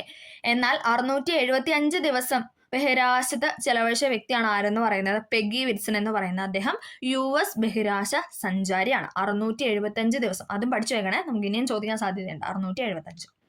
അടുത്തത്, കേന്ദ്ര ധനകാര്യ വകുപ്പ് മന്ത്രി ആരാണ്? കേന്ദ്ര ധനകാര്യ വകുപ്പ് മന്ത്രി എന്ന് പറയുന്ന എല്ലാവർക്കും അറിയാലോ. ഓപ്ഷൻ ഡി, നിർമ്മല സീതാരാമൻ ആണ്. കേന്ദ്ര ധനകാര്യ വകുപ്പ് മന്ത്രി എന്ന് പറയുന്നത് നിർമ്മല സീതാരാമൻ. രാമായണം ആട്ടക്കഥ രചിച്ചത് ആരാണ്? രാമായണം ആട്ടക്കഥ രചിച്ചത് കൊട്ടാരക്കര തമ്പുരാനാണ്. പ്രീവിയസ് ഇയർ ക്വസ്റ്റ്യൻ ആണ്. രാമായണം ആട്ടക്കഥ രചിച്ചത് കൊട്ടാരക്കര തമ്പുരാനാണ്. അടുത്തത്, കേരള നടനം എന്ന കലാരൂപത്തിന്റെ ഉപജ്ഞാതാവ് ആരാണ്? കേരള നടനം എന്ന കലാരൂപത്തിന്റെ ഉപജ്ഞാതാവാണ് ഗുരു ഗോപിനാഥ് എന്ന് പറയുന്നത്. ഇമ്പോർട്ടൻ്റ് ആണ്. കേരള നടനം എന്ന കലാരൂപത്തിന്റെ ഉപജ്ഞാതാവാണ് ഗുരു ഗോപിനാഥ്. പയ്യോളി എക്സ്പ്രസ് എന്നറിയപ്പെടുന്ന അത്ലറ്റ് ആരാണ്? പയ്യോളി എക്സ്പ്രസ് എന്നറിയപ്പെടുന്നത് PT ഉഷയാണ്. എപ്പോഴും ചോദിക്കും, നമുക്ക് അറിയാലേ, എല്ലാവർക്കും, എല്ലാ കേരളീയർക്കും അറിയാവുന്ന ഒരു ഉത്തരമാണ്. പയ്യോളി എക്സ്പ്രസ് എന്നറിയപ്പെടുന്ന അത്ലറ്റ് എന്ന് ചോദിച്ചാൽ അത് PT ഉഷയാണ്. അടുത്തത്, സ്ത്രീകളുടെ ശബരിമല എന്നറിയപ്പെടുന്ന ക്ഷേത്രം ഏതാണ്? അതും എല്ലാവർക്കും അറിയാവുന്ന ചോദ്യമാണ് അല്ലെ. ഓപ്ഷൻ ബി, ആറ്റുകാൽ ക്ഷേത്രമാണ് അല്ലെ. ആറ്റുകാൽ പൊങ്കാലയൊക്കെ വളരെ പ്രസിദ്ധമായ ഒരു പൊങ്കാല അല്ലെ. എല്ലാവരും വാർത്തകളിലൊക്കെ നമ്മൾ എല്ലാ വർഷവും കാണുന്നതാണ്. അപ്പൊ അതുകൊണ്ട് തന്നെ നമ്മൾ എപ്പോഴും പറയാറുണ്ട് അല്ലെ, സ്ത്രീകളുടെ ശബരിമല എന്നാണ് ആറ്റുകാൽ ക്ഷേത്രം അറിയപ്പെടുന്നത്. ജയദേവന്റെ ഗീതാഗോവിന്ദം ദേവഗീത എന്ന പേരിൽ മലയാളത്തിലേക്ക് പരിഭാഷപ്പെടുത്തിയത് ആരാണെന്ന് ചോദിച്ചാൽ അത് ആരാണ്? ഓപ്ഷൻ എ, ചങ്ങമ്പുഴ കൃഷ്ണപിള്ളയാണ്. നമുക്ക് ദേവസ്വം ബോർഡിലൊക്കെ ചോദിക്കാൻ സാധ്യതയുള്ള ചോദ്യമാണ്. ജയദേവന്റെ ഗീതാഗോവിന്ദം ദേവഗീത എന്ന പേരിൽ മലയാളത്തിലേക്ക് പരിഭാഷപ്പെടുത്തിയത് ആരാണെന്ന് ചോദിച്ചാൽ അത് ചങ്ങമ്പുഴ കൃഷ്ണപിള്ളയാണ്. ചങ്ങമ്പുഴ കൃഷ്ണപിള്ള. ജയദേവന്റെതാണ് ഗീതാഗോവിന്ദം. അതായത് ഗീതാഗോവിന്ദം ആരുടേതാണെന്ന് ചോദിച്ചാൽ അത് ജയദേവന്റെ കൃതിയാണ്. അത് ദേവഗീത എന്ന പേരില് മലയാളത്തിലേക്ക് വിവർത്തനം ചെയ്തത് ആരാണെന്ന് ചോദിച്ചാൽ അത് ചങ്ങമ്പുഴ കൃഷ്ണപിള്ളയാണ്. ചങ്ങമ്പുഴ കൃഷ്ണപിള്ള. അടുത്തത്, കേരള ഒളിമ്പിക് അസോസിയേഷൻ ഇപ്പോഴത്തെ അധ്യക്ഷൻ ആരാണ്? ഇപ്പോഴത്തെ അധ്യക്ഷൻ എന്ന് പറയുന്നത് വി സുനിൽകുമാർ ആണ്. വി സുനിൽകുമാർ ആണ് കേരള ഒളിമ്പിക് അസോസിയേഷന്റെ നിലവിലെ അധ്യക്ഷൻ എന്ന് പറയുന്നത്. അടുത്തത്, അധ്യക്ഷന്മാരുടെ കാര്യങ്ങളൊക്കെ നമ്മൾ എപ്പോഴും അപ് ടു ഡേറ്റ് ആയിരിക്കണം. കാരണം എന്താണെന്ന് വെച്ച് കഴിഞ്ഞാൽ അത് എപ്പോൾ വേണേലും മാറാം അല്ലെ. ആ ഒരു സീറ്റിൽ ഇരിക്കുന്ന ആളുടെ ഇത് എപ്പോൾ വേണേലും മാറാം. അപ്പം നമ്മൾ എപ്പോഴും അപ്ഡേറ്റ് ആയിട്ട് ഇരിക്കാനായിട്ട് ശ്രമിക്കാം. അടുത്ത ചോദ്യം, ഇക്കോ ടൂറിസം പോയിന്റുമായി പ്രഖ്യാപിക്കാൻ പോകുന്ന കിതൂർ പക്ഷിഗ്രാമം ഏത് ജില്ലയിലാണെന്നാണ് ചോദിച്ചിരിക്കുന്നത്. ഏതാണ്? ഓപ്ഷൻ ഡി, കാസർഗോഡ് ജില്ലയിലാണ്. കിതൂർ പക്ഷിഗ്രാമം സ്ഥിതി ചെയ്യുന്നത് കാസർഗോഡാണ്. താഴെ കൊടുത്തിരിക്കുന്ന പട്ടികയിൽ നിന്ന് ശരിയായത് തിരഞ്ഞെടുക്കാനാണ് പറഞ്ഞിരിക്കുന്നത്. ഇവിടെ ഏതാണ് ശരിയായിട്ട് കൊടുത്തിരിക്കുന്നത്? ഓപ്ഷൻ എ ആണ്. 2, 3, 4 ആണ് ശരിയായിട്ട് കൊടുത്തിരിക്കുന്നത്. റാം എന്ന് പറയുന്ന ഒരു വോളറ്റൈൽ മെമ്മറിയാണ്. റാം എന്ന് പറയുന്നത് വോളറ്റൈൽ മെമ്മറിയാണ്. പ്ലോട്ടർ എന്ന് പറയുന്ന ഇൻപുട്ട് ഡിവൈസ് ആണോ? അത് തെറ്റാണ് അല്ലേ. പ്ലോട്ടർ എന്ന് പറയുന്നത് ഒരു ഔട്ട്പുട്ട് ഡിവൈസ് ആണ്. പ്ലോട്ടർ എന്ന് പറയുന്ന ഔട്ട്പുട്ട് ഡിവൈസ് ആണ്. അതാണ് ഇവിടെ തെറ്റായിട്ട് കൊടുത്തിരിക്കുന്നത്. റാം എന്ന് പറയുന്നത് വോളറ്റൈൽ മെമ്മറിയാണ്. ഓപ്പൺ ഓഫീസ് ബേസ് ഡേറ്റാബേസ് സോഫ്റ്റ്വെയറുമായി ബന്ധപ്പെട്ടതാണ്. ഡേറ്റാബേസ് സോഫ്റ്റ്വെയറുമായി ബന്ധപ്പെട്ടതാണ് ഓപ്പൺ ഓഫീസ് ബേസ് എന്ന് പറയുന്നത്. ഇൻപുട്ട് ഡിവൈസ് ആണ് MICR എന്ന് പറയുന്നത്. MICR എന്ന് പറയുന്നത് ഒരു ഇൻപുട്ട് ഡിവൈസ് ആണ്. MICR എന്ന് പറയുന്നത് ഇൻപുട്ട് ഡിവൈസ് ആണ്. MICRന്റെ ഫുൾ ഫോം ചോദിച്ചാലോ? മാഗ്നറ്റിക് ഇങ്ക് ക്യാരക്ടർ റെക്കഗ്നിഷൻ എന്നാണ്. മാഗ്നറ്റിക് ഇങ്ക് ക്യാരക്ടർ റെക്കഗ്നിഷൻ എന്നാണ് MICRന്റെ ഫുൾ ഫോം എന്ന് പറയുന്നത്. അതും കൂടെ ഒന്ന് ഓർത്ത് വയ്ക്കുക, കാരണം ചോദിക്കാൻ സാധ്യതയുണ്ട് അല്ലേ. നമുക്കിങ്ങനെ എന്താണ് ഫുൾ ഫോം ചോദിക്കാറുണ്ട് ഇടയ്ക്ക് ക്വസ്റ്റ്യൻ ആയിട്ട് അല്ലേ. ഓക്കെ, MICR എന്ന് പറയുന്നത് മാഗ്നറ്റിക് ഇങ്ക് ക്യാരക്ടർ റെക്കഗ്നിഷൻ എന്നാണ്. അടുത്തത്, ആപ്ലിക്കേഷൻ സോഫ്റ്റ്വെയർ ആണ് ഏത്? മൈക്രോസോഫ്റ്റ് വിൻഡോസ് എന്ന് പറയുന്നത്. ആപ്ലിക്കേഷൻ സോഫ്റ്റ്വെയർ ആണ് മൈക്രോസോഫ്റ്റ് വിൻഡോസ് എന്ന് പറയുന്നത്. ഓക്കെ, അപ്പോൾ പ്ലോട്ടർ എന്ന് പറയുന്ന ഔട്ട്പുട്ട് ഡിവൈസ് ആണ്. റാം എന്ന് പറയുന്ന വോളറ്റൈൽ മെമ്മറിയുമായി ബന്ധപ്പെട്ടത്. ഡേറ്റാബേസ് സോഫ്റ്റ്വെയർ ആണ് ഓപ്പൺ ഓഫീസ് ബേസ് എന്ന് പറയുന്നത്. ഒരുതരം ഇൻപുട്ട് ഡിവൈസ് ആണ് MICR എന്ന് പറയുന്നത്. ആപ്ലിക്കേഷൻ സോഫ്റ്റ്വെയർ പെടുന്നതാണ് മൈക്രോസോഫ്റ്റ് വിൻഡോസ് എന്ന് പറയുന്നത്. അടുത്തത്, 2023 ജൂണിലെ കണക്കനുസരിച്ച് ലോകത്തിലെ ഏറ്റവും വേഗതയേറിയ, അതായത് ടോപ്പ് 500 സൂപ്പർ കമ്പ്യൂട്ടർ പട്ടികയിൽ 75-ാം സ്ഥാനത്തെത്തിയ ഇന്ത്യയിലെ ഏറ്റവും വേഗതയേറിയ സൂപ്പർ കമ്പ്യൂട്ടറിന്റെ പേരാണ് ഏതെന്ന് പറയുന്നത്? ഓപ്ഷൻ സി, ഐരാവത് എന്ന് പറയുന്നത്. ഇന്ത്യയിലെ ഏറ്റവും വേഗതയേറിയ സൂപ്പർ കമ്പ്യൂട്ടർ എന്ന് പറഞ്ഞ് നമുക്കും എന്താണ് ഈ ഐരാവത് ചോദിച്ചിട്ടുണ്ട്.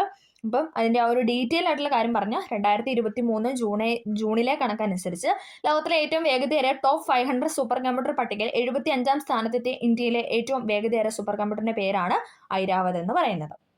അടുത്തത്, കേരളത്തിലെ സ്കൂൾ വിദ്യാർത്ഥികളുടെ ഇംഗ്ലീഷ് പഠന നിലവാരം ഉയർത്തുന്നതിനായി കൈറ്റ് തയ്യാറാക്കിയ ലാംഗ്വേജ് ലാബിന്റെ പേരെന്താണെന്ന് ചോദിച്ചാൽ എന്താണ്? ഓപ്ഷൻ ഡി, ഇക്യൂബ് എന്നാണ്. കേരളത്തിലെ സ്കൂൾ വിദ്യാർത്ഥികളുടെ ഇംഗ്ലീഷ് പഠന നിലവാരം ഉയർത്തുന്നതിനായി കൈറ്റ് തയ്യാറാക്കിയ ലാംഗ്വേജ് ലാബിന്റെ പേരാണ് ഇക്യൂബ് എന്ന് പറയുന്നത്. ഇക്യൂബ്. അടുത്തത്, ചേരുംപടി ചേർക്കാൻ തന്നെയാണ് അടുത്ത ചോദ്യം എന്ന് പറയുന്നത്. ഇതിന്റെ ഉത്തരം എന്ന് പറയുന്നത് ഏതാണ്? കമ്പ്യൂട്ടർ റിലേറ്റഡ് ചോദ്യമാണ്. ഉത്തരം എന്ന് പറയുന്നത് ഓപ്ഷൻ ബി ആണ്. Option B. ക്രാക്കിംഗ് എന്ന് പറഞ്ഞാൽ എന്താണ്? ക്രാക്കിംഗ് ദുരുദ്ദേശത്തോടെ കമ്പ്യൂട്ടറിൽ അതിക്രമിച്ചു കയറി അതിലെ വിവരങ്ങൾ നശിപ്പിക്കുന്നതാണ് നമ്മൾ ക്രാക്കിംഗ് എന്ന് പറയുന്നത്. ക്രാക്കിംഗ് എന്ന് പറയുന്നത് എന്താണ്? ദുരുദ്ദേശത്തോടെ കമ്പ്യൂട്ടറിൽ അതിക്രമിച്ചു കയറി അതിലെ വിവരങ്ങൾ നശിപ്പിക്കാം. ഫിഷിംഗ് എന്താണ്? അതെല്ലാവർക്കും അറിയാലോ, മീൻപിടുത്തം, ഫിഷിംഗ്. ആ ഒരു രീതിയിൽ നമുക്ക് കണക്ട് ചെയ്യാം. അതീവ സുരക്ഷാ വിവരങ്ങൾ വ്യാജമാർഗങ്ങളിലൂടെ തെറ്റിദ്ധരിപ്പിച്ച് ചോർത്തിയെടുക്കുക. അതീവ സുരക്ഷാ വിവരങ്ങൾ വ്യാജമാർഗത്തിലൂടെ തെറ്റിദ്ധരിപ്പിച്ച് ചോർത്തിയെടുക്കുന്നതിനാണ് നമ്മൾ ഫിഷിംഗ് എന്ന് പറയുന്നത്. അടുത്തത്, സൈബർ സ്ക്വാട്ടിംഗ് എന്ന് പറഞ്ഞാൽ വ്യാജ വെബ്സൈറ്റുകളും വിലാസങ്ങളും തയ്യാറാക്കുന്നതിനാണ് സൈബർ സ്ക്വാട്ടിംഗ് എന്ന് പറയുന്നത്. എന്താണ്? വ്യാജ വെബ്സൈറ്റുകളും വിലാസങ്ങളും തയ്യാറാക്കുന്നതിനാണ് നമ്മൾ സൈബർ സ്ക്വാട്ടിംഗ് എന്ന് പറയുന്നത്. ഇനി അടുത്തത്, സൈബർ ടെററിസം എന്ന് പറഞ്ഞാൽ എന്താണ്? സൈബർ ടെററിസം എന്ന് പറഞ്ഞാൽ ദേശസുരക്ഷയ്ക്കെതിരെ സൈബർ സാങ്കേതിക വിദ്യ ഉപയോഗിച്ച് നടത്തുന്ന പ്രവർത്തനത്തെയാണ് സൈബർ ടെററിസം എന്ന് പറയുന്നത്. ക്രാക്കിംഗ് എന്ന് പറഞ്ഞാൽ ദുരുദ്ദേശത്തോടെ കമ്പ്യൂട്ടറിൽ അതിക്രമിച്ചു കയറി അതിലെ വിവരങ്ങൾ നശിപ്പിക്കുന്നതിനാണ് നമ്മൾ ക്രാക്കിംഗ് എന്ന് പറയുന്നത്. ഫിഷിംഗ് എന്ന് പറഞ്ഞാൽ അതീവ സുരക്ഷാ വിവരങ്ങൾ വ്യാജമാർഗത്തിലൂടെ തെറ്റിദ്ധരിപ്പിച്ച് ചോർത്തിയെടുക്കുന്നതിനാണ് ഫിഷിംഗ് എന്ന് പറയുന്നത്. സൈബർ സ്ക്വാട്ടിംഗ് എന്ന് പറഞ്ഞാൽ വ്യാജ വെബ്സൈറ്റുകളും വിലാസങ്ങളും തയ്യാറാക്കുന്നതിനാണ് സ്ക്വാട്ടിംഗ് എന്ന് പറയുന്നത്.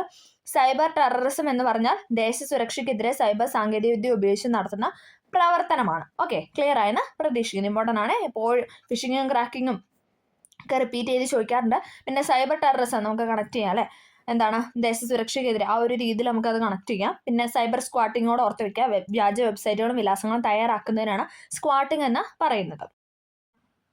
അടുത്തത്, ഉപഭോക്തൃ സംരക്ഷണ നിയമം 2019 പ്രകാരം ഉപഭോക്താവിന്റെ അവകാശങ്ങളിൽ പെടാത്തത് ഏതാണെന്നാണ് ചോദിച്ചിരിക്കുന്നത്. ഇവിടെ പെടാത്തത് എന്ന് പറയുന്നത് ഓപ്ഷൻ ബി ആണ് അല്ലേ? ബി ആണ് ഇവിടെ തെറ്റായിട്ട് കൊടുത്തിരിക്കുന്നത്. സുരക്ഷിതത്വത്തിനുള്ള അവകാശം, അത് ശരിയാണ്. മത്സരാധിഷ്ഠിത വിലകളിൽ വൈവിധ്യമാർന്ന സാധനങ്ങൾ, ഉൽപ്പന്നങ്ങൾ, സേവനങ്ങൾ ലഭ്യമാക്കാനുള്ള അവകാശം, ഉപഭോക്തൃ അവബോധത്തിനുള്ള അവകാശം. ഇതൊക്കെ എന്താണ്? ഉപഭോക്തൃ സംരക്ഷണ നിയമം 2019 പ്രകാരം ഉപഭോക്താവിന്റെ അവകാശങ്ങളാണ്.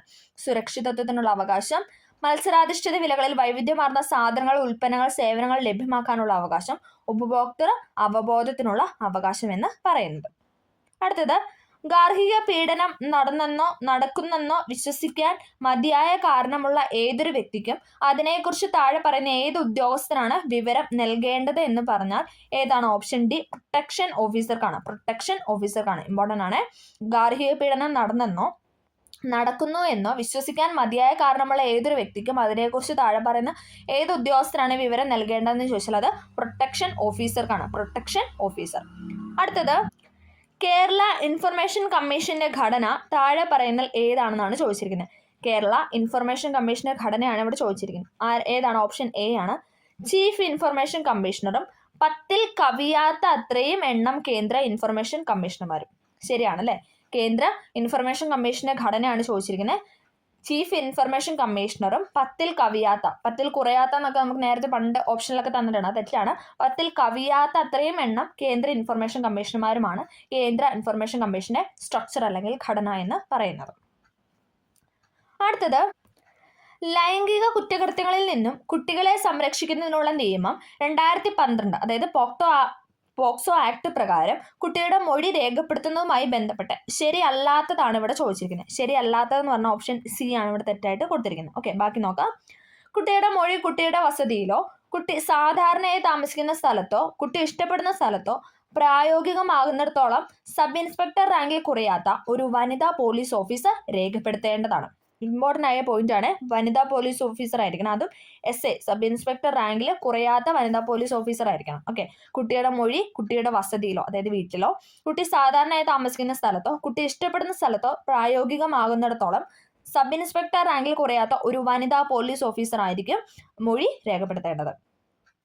കുട്ടിയുടെ മൊഴി രേഖപ്പെടുത്തുമ്പോൾ പോലീസ് ഉദ്യോഗസ്ഥൻ യൂണിഫോമിൽ ആയിരിക്കരുത്. ശരിയാണല്ലേ, അവര് ഒരിക്കലും യൂണിഫോം ഇടാനായിട്ട് പാടില്ല. അന്വേഷണം നടത്തുന്ന പോലീസ് ഉദ്യോഗസ്ഥൻ കുട്ടിയെ പരിശോധിക്കുമ്പോൾ കുട്ടി ഒരു കാരണവശാലും പ്രതിയുമായി സമ്പർക്കത്തിൽ വരുന്നില്ല എന്ന് ഉറപ്പാക്കേണ്ടതാണ്, അല്ലെ. അതായത് പ്രതിയുടെ സാന്നിധ്യത്തിൽ വെച്ച് എന്താണ് ഒരിക്കലും കുട്ടീനെ ആ ഒരു അന്വേഷണം നടത്താനോ ഒന്നും പാടില്ല എന്നാണ് പറയുന്നത്. ഇത് മൂന്നുമാണ് പോക്സോ ആക്ട് 2012 പ്രകാരം കുട്ടിയുമായി ബന്ധപ്പെട്ട കാര്യങ്ങളിൽ ഇമ്പോർട്ടൻ്റ് ആയ പോയിന്റ്സ് എന്ന് പറയുന്നത്. കുട്ടി എന്ന് പറയുന്നത് എന്താണ്, 18 വയസ്സിൽ താഴെയുള്ള ആൺകുട്ടികളും പെൺകുട്ടികളും എന്താണ് കുട്ടി എന്ന കാര്യത്തിലാണ് പെടുന്നത്. ഓക്കെ, പെൺകുട്ടികൾ മാത്രമല്ല ആൺകുട്ടികളും ആ വിഭാഗത്തിൽ പെടുന്നുണ്ട്.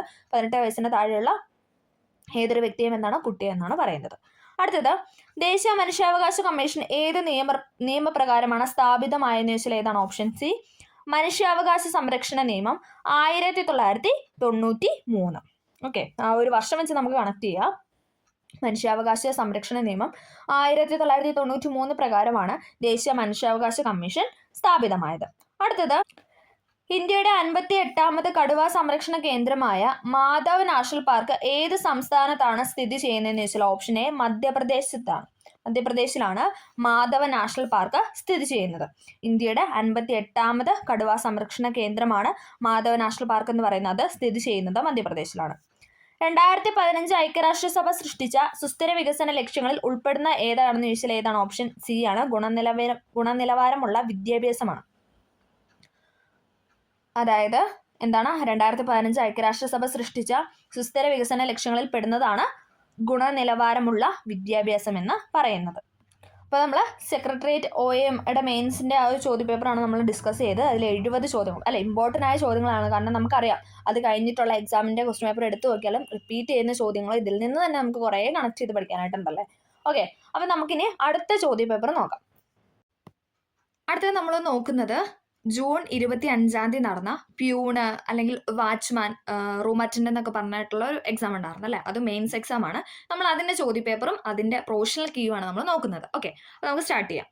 ആദ്യത്തെ ചോദ്യം, ചുവടെ തന്നിട്ടുള്ള സംഭവങ്ങളെ കാലഗണനാ ക്രമത്തിലാക്കാനാണ് പറഞ്ഞിരിക്കുന്നത്. കാലഗണനാ ക്രമത്തിലാക്കാനുള്ള ചോദ്യങ്ങൾ ഇപ്പം അല്ലെ എല്ലാ ക്വസ്റ്റ്യൻ പേപ്പറിലുള്ള ഒരു രീതി തന്നെയാണ്, ആ ഒരു പാറ്റേണിലുള്ളതാണ്. ചോദിക്കുന്ന എപ്പോഴും എന്താണ് ഈ സത്യാഗ്രഹവുമായി ബന്ധപ്പെട്ട അല്ലെ കേരള ഹിസ്റ്ററി ആ ഒരു സെക്ഷനുമായി ബന്ധപ്പെട്ട് തന്നെയാണ് ഇപ്പോഴും ചോദിക്കാറ്. അപ്പം നമുക്ക് നോക്കാം. ഗുരുവായൂർ സത്യാഗ്രഹം, ഈഴവ മെമ്മോറിയൽ, പാലയം സത്യാഗ്രഹം, വൈക്കം സത്യാഗ്രഹം ഇതാണ് തന്നിരിക്കുന്നത്. ഇത് കാലഗണനാ ക്രമത്തിലാക്കാനാണ് പറഞ്ഞിരിക്കുന്നത്. ഏതാണ് ഉത്തരം എന്ന് പറയുന്ന ഓപ്ഷൻ ബി ആണ് അല്ലേ. 2, 4, 1, 3 ഈഴവ മെമ്മോറിയൽ, ദെൻ വൈക്കം സത്യാഗ്രഹം, ഗുരുവായൂർ സത്യാഗ്രഹം, പാലയം സത്യാഗ്രഹം. ഇതിന്റെ വർഷമൊക്കെ എന്ന് പറഞ്ഞേ. 1896 ഈഴവ മെമ്മോറിയൽ എന്ന് പറയുന്നത് അല്ലെ. 1896 ഈഴവ മെമ്മോറിയൽ നടന്നത്. ഇനി രണ്ടാം ഈഴവ മെമ്മോറിയൽ നമ്മൾ അതിന്റെ ഒപ്പം പറയുന്നതാണല്ലോ. 1900 ആയിരുന്നല്ലേ രണ്ടാം ഈഴവ മെമ്മോറിയൽ നടന്നത് അല്ലെ. 1900 രണ്ടാം ഈഴവ മെമ്മോറിയൽ. ഇവിടെ നമ്മളോട് ചോദിച്ചിരിക്കുന്ന ഈഴവ മെമ്മോറിയൽ ആണ്. അത് 1896. രണ്ടാമത്തെ ഓപ്ഷൻ ഏതാണ്? വൈക്കം സത്യാഗ്രഹം. അത് ഏതാണ് വർഷം? 1924 അല്ലെ. വൈക്കം സത്യാഗ്രഹം നടന്നത് 1924. ഗുരുവായൂർ സത്യാഗ്രഹം നടന്നത് 1931 അല്ലെ. 31-32 കാലഘട്ടത്തിലായിരുന്നു ഗുരുവായൂർ സത്യാഗ്രഹം നടന്നത്. പാലയം സത്യാഗ്രഹം ഏതാണ് വർഷം? 1947 അല്ലെ. 1947 പാലയം സത്യാഗ്രഹം എന്ന് പറയുന്നത്. ഒന്നും കൂടെ പറയാം. ഈഴവ മെമ്മോറിയൽ 1896, വൈക്കം സത്യാഗ്രഹം 1924, ഗുരുവായൂർ സത്യാഗ്രഹം 1931, പാലയം സത്യാഗ്രഹം 1947. ഓക്കെ, അടുത്ത ചോദ്യം. ബ്രിട്ടീഷ് വൈസ്രോയുടെ എക്സിക്യൂട്ടീവ് കൗൺസിൽ അംഗത്വം രാജിവെക്കുകയും ഇന്ത്യൻ നാഷണൽ കോൺഗ്രസിന്റെ അധ്യക്ഷ പദവിയിൽ ഇരിക്കുകയും ചെയ്ത മലയാളിയാണ് ആരെന്ന് പറയുന്നത്? ഓപ്ഷൻ സി, ചേറ്റൂർ ശങ്കരൻ നായർ എന്ന് പറയുന്നത് അല്ലെ. എല്ലാവർക്കും അറിയാം, എപ്പോഴും ചോദിക്കുന്ന ചോദ്യമാണ്. ഓക്കെ, അടുത്തത് 1900 വൈസ്രോയ്ക്ക് രണ്ടാം ഈഴവ മെമ്മോറിയൽ സമർപ്പിച്ചത് ആരാണ്? അതെ, നമ്മൾ പറഞ്ഞ വർഷമാണല്ലേ. ആരാണ് സമർപ്പിച്ചത്? ഓപ്ഷൻ ബി, ലോർഡ് കഴ്സൺ ആയിരുന്നു. കഴ്സൺ ആയിരുന്നു സമർപ്പിച്ചത്.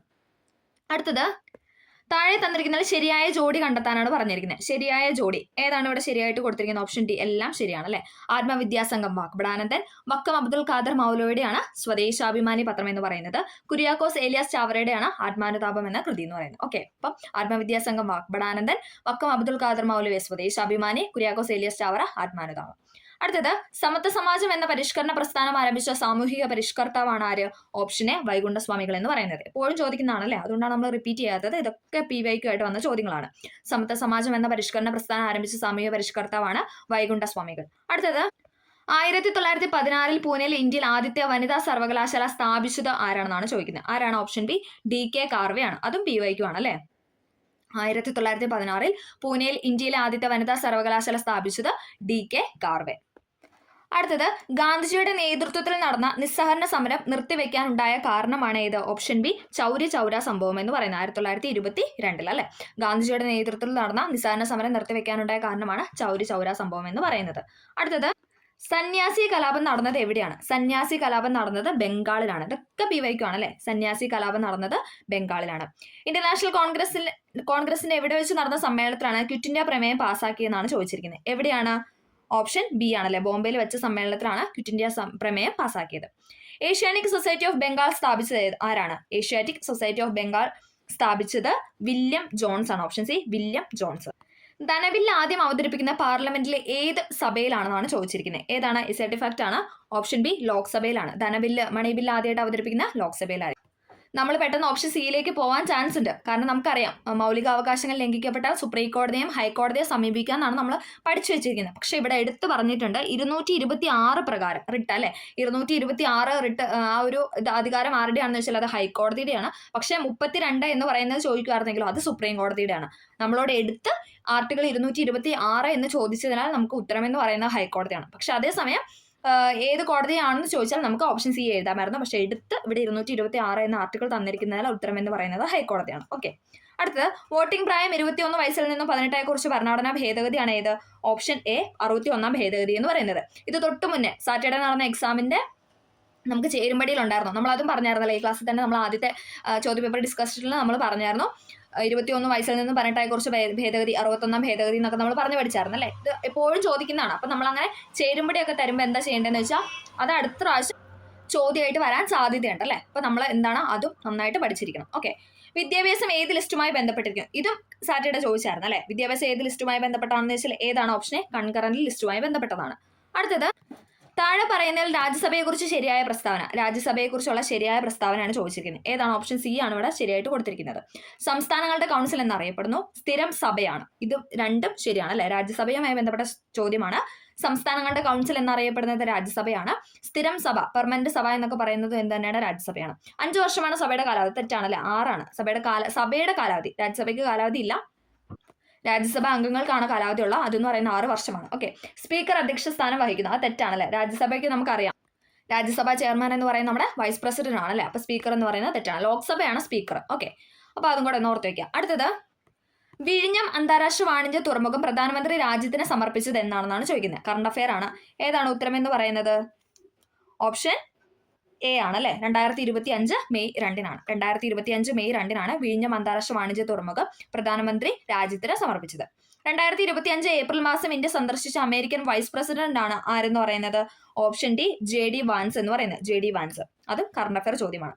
അടുത്തത് സ്വാതന്ത്ര്യാനന്തരം നാട്ടുരാജ്യങ്ങൾ ഇന്ത്യ യൂണിയനിൽ ലയിക്കുന്നതിന് ജവഹർലാൽ നെഹ്റുവിനെയും സർദാർ വല്ലഭായ് പട്ടേലിനെയും ഒപ്പം നിർണായ പങ്ക് വഹിച്ച മലയാളിയാണ് ആരെന്ന് പറയുന്നത്? Option A VP Menon. ഇതൊക്കെ മൊത്തം പ്രീവിയസ് ഇയർ ചോദ്യങ്ങളാണ് അല്ലെ. എല്ലാം ചടപടയും നമുക്ക് എഴുതാവുന്ന രീതിയിലുള്ള ക്വസ്റ്റ്യൻസ് ആണ്. ഓക്കെ. അടുത്തത് ഇന്ത്യൻ ആസൂത്രണ കമ്മീഷന്റെ പ്രഥമ വൈസ് ചെയർമാൻ. ഇന്ത്യൻ ആസൂത്രണ കമ്മീഷന്റെ പ്രഥമ വൈസ് ചെയർമാനാണ് ചോദിച്ചിരിക്കുന്നത്. ആരാണ്? ഓപ്ഷൻ ബി ഗുൽസാർലാൽ നന്ദയാണ്. ഓക്കെ. അധ്യക്ഷൻ ചോദിക്കുകയായിരുന്നെങ്കിൽ അല്ലെങ്കിൽ ചെയർമാൻ ചോദിക്കുകയായിരുന്നെങ്കിൽ അത് നെഹ്റു ആയിരുന്നു അല്ലെ. അടുത്തത് ഏത് രാജ്യവുമായാണ് 1954 ഇന്ത്യ പഞ്ചശീല കരാറിൽ ഒപ്പിട്ടത്? എല്ലാവർക്കും അറിയാലോ. Option C China. പഞ്ചശീല തത്വങ്ങളിൽ ഒപ്പിട്ടത് എന്താണ്? ഇന്ത്യയും ചൈനയും തമ്മിലാണ്. അടുത്തത് മിസൈൽ മാൻ ഓഫ് ഇന്ത്യ എന്ന് വിശേഷിപ്പിക്കുന്നത് ആരാണ്? മിസൈൽ മാൻ ഓഫ് ഇന്ത്യ എന്ന് വിശേഷിപ്പിക്കുന്നത് ഡോക്ടർ APJ അബ്ദുൽ കലാം സാറിനെയാണ്. ഓക്കെ. അടുത്തത് ഇന്ത്യയിലെ ഭാഷാടിസ്ഥാനത്തിൽ രൂപമെടുത്ത ആദ്യത്തെ സംസ്ഥാനമാണ് ഏത്? Option A Andhra Pradesh. പ്രധാനമന്ത്രി നരേന്ദ്രമോദി പാർലമെന്റിൽ പ്രതിനിധീകരിക്കുന്ന ലോക്സഭ മണ്ഡലം. പ്രധാനമന്ത്രി നരേന്ദ്രമോദി പാർലമെന്റിൽ പ്രതിനിധീകരിക്കുന്ന ലോക്സഭ മണ്ഡലമാണ് ഏതെന്ന് പറയുന്ന? ഓപ്ഷൻ സി വാരണാസി എന്ന് പറയുന്നത്. അടുത്തത് ISROയുടെ നിലവിലെ ചെയർമാനാണ് ചോദിച്ചിരിക്കുന്നത്. ആരാണ്? ഓപ്ഷൻ എ ഡോക്ടർ V നാരായണനാണ്. കറണ്ട് അഫയർ ചോദ്യമാണ്. ISROയുടെ നിലവിലെ ചെയർമാൻ എന്ന് പറയുന്നത് ഡോക്ടർ V നാരായണനാണ്. ഇന്ത്യയിലെ വിവിധ നദീതട പദ്ധതികളും അവയുടെ നദികളും ചുവടെ നൽകിയിട്ടുണ്ട്. ശരിയായ ജോഡി കണ്ടെത്താനാണ് പറഞ്ഞിരിക്കുന്നത്. ഏതാണ് ഇവിടെ ശരിയായിട്ട് കൊടുത്തിരിക്കുന്നത്? ഓപ്ഷൻ സി ആണ് അല്ലെ. ഓപ്ഷൻ സി ആണ് ശരി എന്ന് പറയുന്നത്. ഹിരാക്കുണ്ട് മഹാനദിയിലാണ്. സർദാർ സരോവർ എന്ന് പറയുന്നത് നർമ്മദാ നദിയിലാണ്. കൃഷ്ണ രാജസാഗർ എന്ന് പറയുന്നത് ഏത് നദിയിലാണ്? അത് കാവേരി നദിയിലാണ്. നിസാം സാഗർ എന്ന് പറയുന്നത് ഗോദാവരിയിലാണ്. നിസാം സാഗർ എന്ന് പറയുന്ന ഗോദാവരിയിൽ. ഹിരാക്കുഡ് മഹാനദി, സർദാർ സരോവർ നർമ്മദ, കൃഷ്ണരാജ സാഗർ എന്ന് പറയുന്നത് കാവേരി, നിസാം സാഗർ എന്ന് പറയുന്നത് ഗോദാവരിയാണ്. ഓക്കെ, അടുത്തത് കേരളത്തിലെ ഏറ്റവും വിസ്തൃതമായ ബയോസ്ഫിയർ റിസർവ് ആണ് ഏത്? ഓപ്ഷൻ എ അഗസ്ത്യമല എന്ന് പറയുന്നത്. കേരളത്തിലെ ഏറ്റവും വിസ്തൃതമായ ബയോസ്ഫിയർ റിസർവ് ആയിട്ട് കൊടുത്തിരിക്കുന്ന അഗസ്ത്യമല. പുനർഗേഹം പദ്ധതിയുടെ ഗുണഭോക്താക്കൾ ആര്? പുനർഗേഹം പദ്ധതിയുടെ ഗുണഭോക്താക്കൾ ആരെല്ലാം എന്നാണ് ചോദിക്കുന്നത്. ഓപ്ഷൻ ബി തൊഴിലാളി കുടുംബങ്ങളാണ്. മത്സ്യത്തൊഴിലാളി കുടുംബങ്ങളാണ് പുനർഗേഹം പദ്ധതിയുടെ ഗുണഭോക്താക്കൾ എന്ന് പറയുന്നത്. തിരുവിതാംകൂറിലെ ആദ്യത്തെ റെയിൽവേ ലൈൻ ഏതാണ്? ഓപ്ഷൻ ഡി കൊല്ലം ചെങ്കോട്ടയാണ്. തിരുവിതാംകൂറിലെ ആദ്യത്തെ റെയിൽവേ ലൈനാണ് കൊല്ലം ചെങ്കോട്ട എന്ന് പറയുന്നത്. അടുത്തൊരു സ്റ്റേറ്റ്മെന്റ് ആണ്, ഹിമാലയ പർവ്വതനിരയായ ഹിമാദ്രിയുടെ സവിശേഷതകൾ അല്ലാത്തത് ഏതെന്നാണ് ചോദിച്ചിരിക്കുന്നത്. സവിശേഷത അല്ലാത്തത് ഏതാണ്? ഓപ്ഷൻ സി ആണ്. അതായത് 1ഉം 4ഉം സവിശേഷതകളല്ല. ലോകത്തിലെ ഉയരമേറിയ കൊടുമുടികളിൽ കാണപ്പെടുന്നു.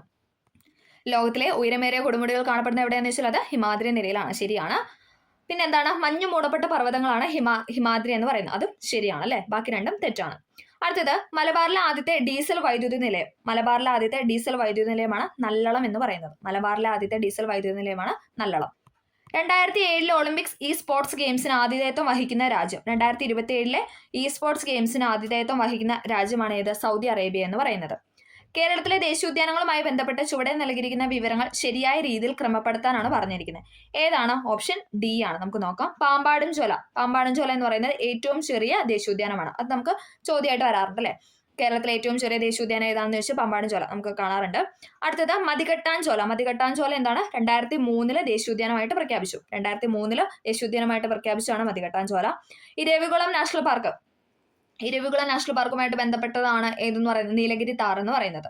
അടുത്തത് സൈലന്റ് വാലി, നീലഗിരി കുന്നുകളിൽ കാണപ്പെടുന്നു. ഓക്കെ, അപ്പം പാമ്പാടും ചോല ഏറ്റവും ചെറിയ ദേശീയോദ്യാനം. മതികെട്ടാൻ ചോല 2003 ദേശീയോദ്യാനമായി പ്രഖ്യാപിക്കപ്പെട്ടു. ഇരവികുളം നാഷണൽ പാർക്കിലുള്ള നീലഗിരി താർ, സൈലന്റ് വാലി നീലഗിരി കുന്നുകളിൽ കാണപ്പെടുന്നു. അടുത്തത് ലോകത്തിന്റെ പല ഭാഗങ്ങളിൽ പ്രാദേശികമായ താപമർദ്ദ വ്യതിയാനങ്ങൾ മൂലമുണ്ടാകുന്ന കാറ്റുകളാണ് പ്രാദേശിക വാതങ്ങൾ എന്ന് പറയുന്നത്. ആ ഒരു സ്റ്റേറ്റ്മെന്റ് നമ്മുടെ SCERT തന്നിട്ടുള്ളതാണ്. ലോകത്തിന്റെ പല ഭാഗങ്ങളിൽ പ്രാദേശികമായ താപമർദ്ദ വ്യതിയാനങ്ങൾ മൂലമുണ്ടാകുന്ന കാറ്റുകളെയാണ് പ്രാദേശിക വാതങ്ങൾ എന്ന് പറയുന്നത്. ഉത്തരേന്ത്യൻ സമുദ്രത്തിൽ വീശുന്ന പ്രാദേശിക വാദമായ ഉഷ്ണക്കാറ്റിനെ ഏതു പേരിലാണ് അറിയപ്പെടുന്നത്? ഏതാണ്? ഓപ്ഷൻ സി ലൂ എന്നാണ് അല്ലെ. ഇത് കഴിഞ്ഞ പ്രാവശ്യത്തെ ക്വസ്റ്റ്യൻ പേപ്പർ നേരെ തിരിച്ചിട്ട് ചോദിച്ചായിരുന്നു. മാംഗോ പൊഴിയുന്നതിന്, അതായത് ലൂ എന്ന് പറഞ്ഞിട്ട് ചോദ്യത്തിൽ തന്നിട്ട് മാംഗോ ഷവർ ഉത്തരം വരുന്ന രീതിയിൽ അല്ലെ, മാങ്ങ പഴുക്കുന്നതിനും അത് വീഴുന്നതിനും കാരണമായ വാദം, പ്രാദേശികവാദം ഏതാണെന്ന് ചോദിച്ചിട്ട് പറഞ്ഞിട്ടുണ്ടായിരുന്നു. ഇപ്പൊ നേരെ തിരിച്ച് ഉത്തരേന്ത്യയിലെ കാര്യങ്ങളാണ് ചോദിക്കുന്നത്. അടുത്തത് പെരിയാർ നദിയെക്കുറിച്ചുള്ള ശരിയായ പ്രസ്താവന തിരഞ്ഞെടുക്കുക. പെരിയാർ നദിയെക്കുറിച്ചുള്ള ശരിയായ പ്രസ്താവന ഏതാണ്? ഓപ്ഷൻ എ ആണ്. 1ഉം 3ഉം 4ഉം ആണ് ശരി എന്ന് പറയുന്നത്. കേരളത്തിലെ ഏറ്റവും നീളം കൂടിയതും കേരളത്തിന് ജീവരേഖം എന്ന് അറിയപ്പെടുന്ന നദിയാണ് ഏത്? പെരിയാർ എന്ന് പറയുന്നത്. ശരിയാണല്ലേ. കേരളത്തിലെ ഏറ്റവും നീളം കൂടിയ നദിയാണ് ഇത് പെരിയാർ എന്ന് പറയുന്നത്. കേരളത്തിന് ജീവരേഖ, ജീവനാടി എന്നൊക്കെ അറിയപ്പെടുന്നു പെരിയാർ തന്നെയാണ്.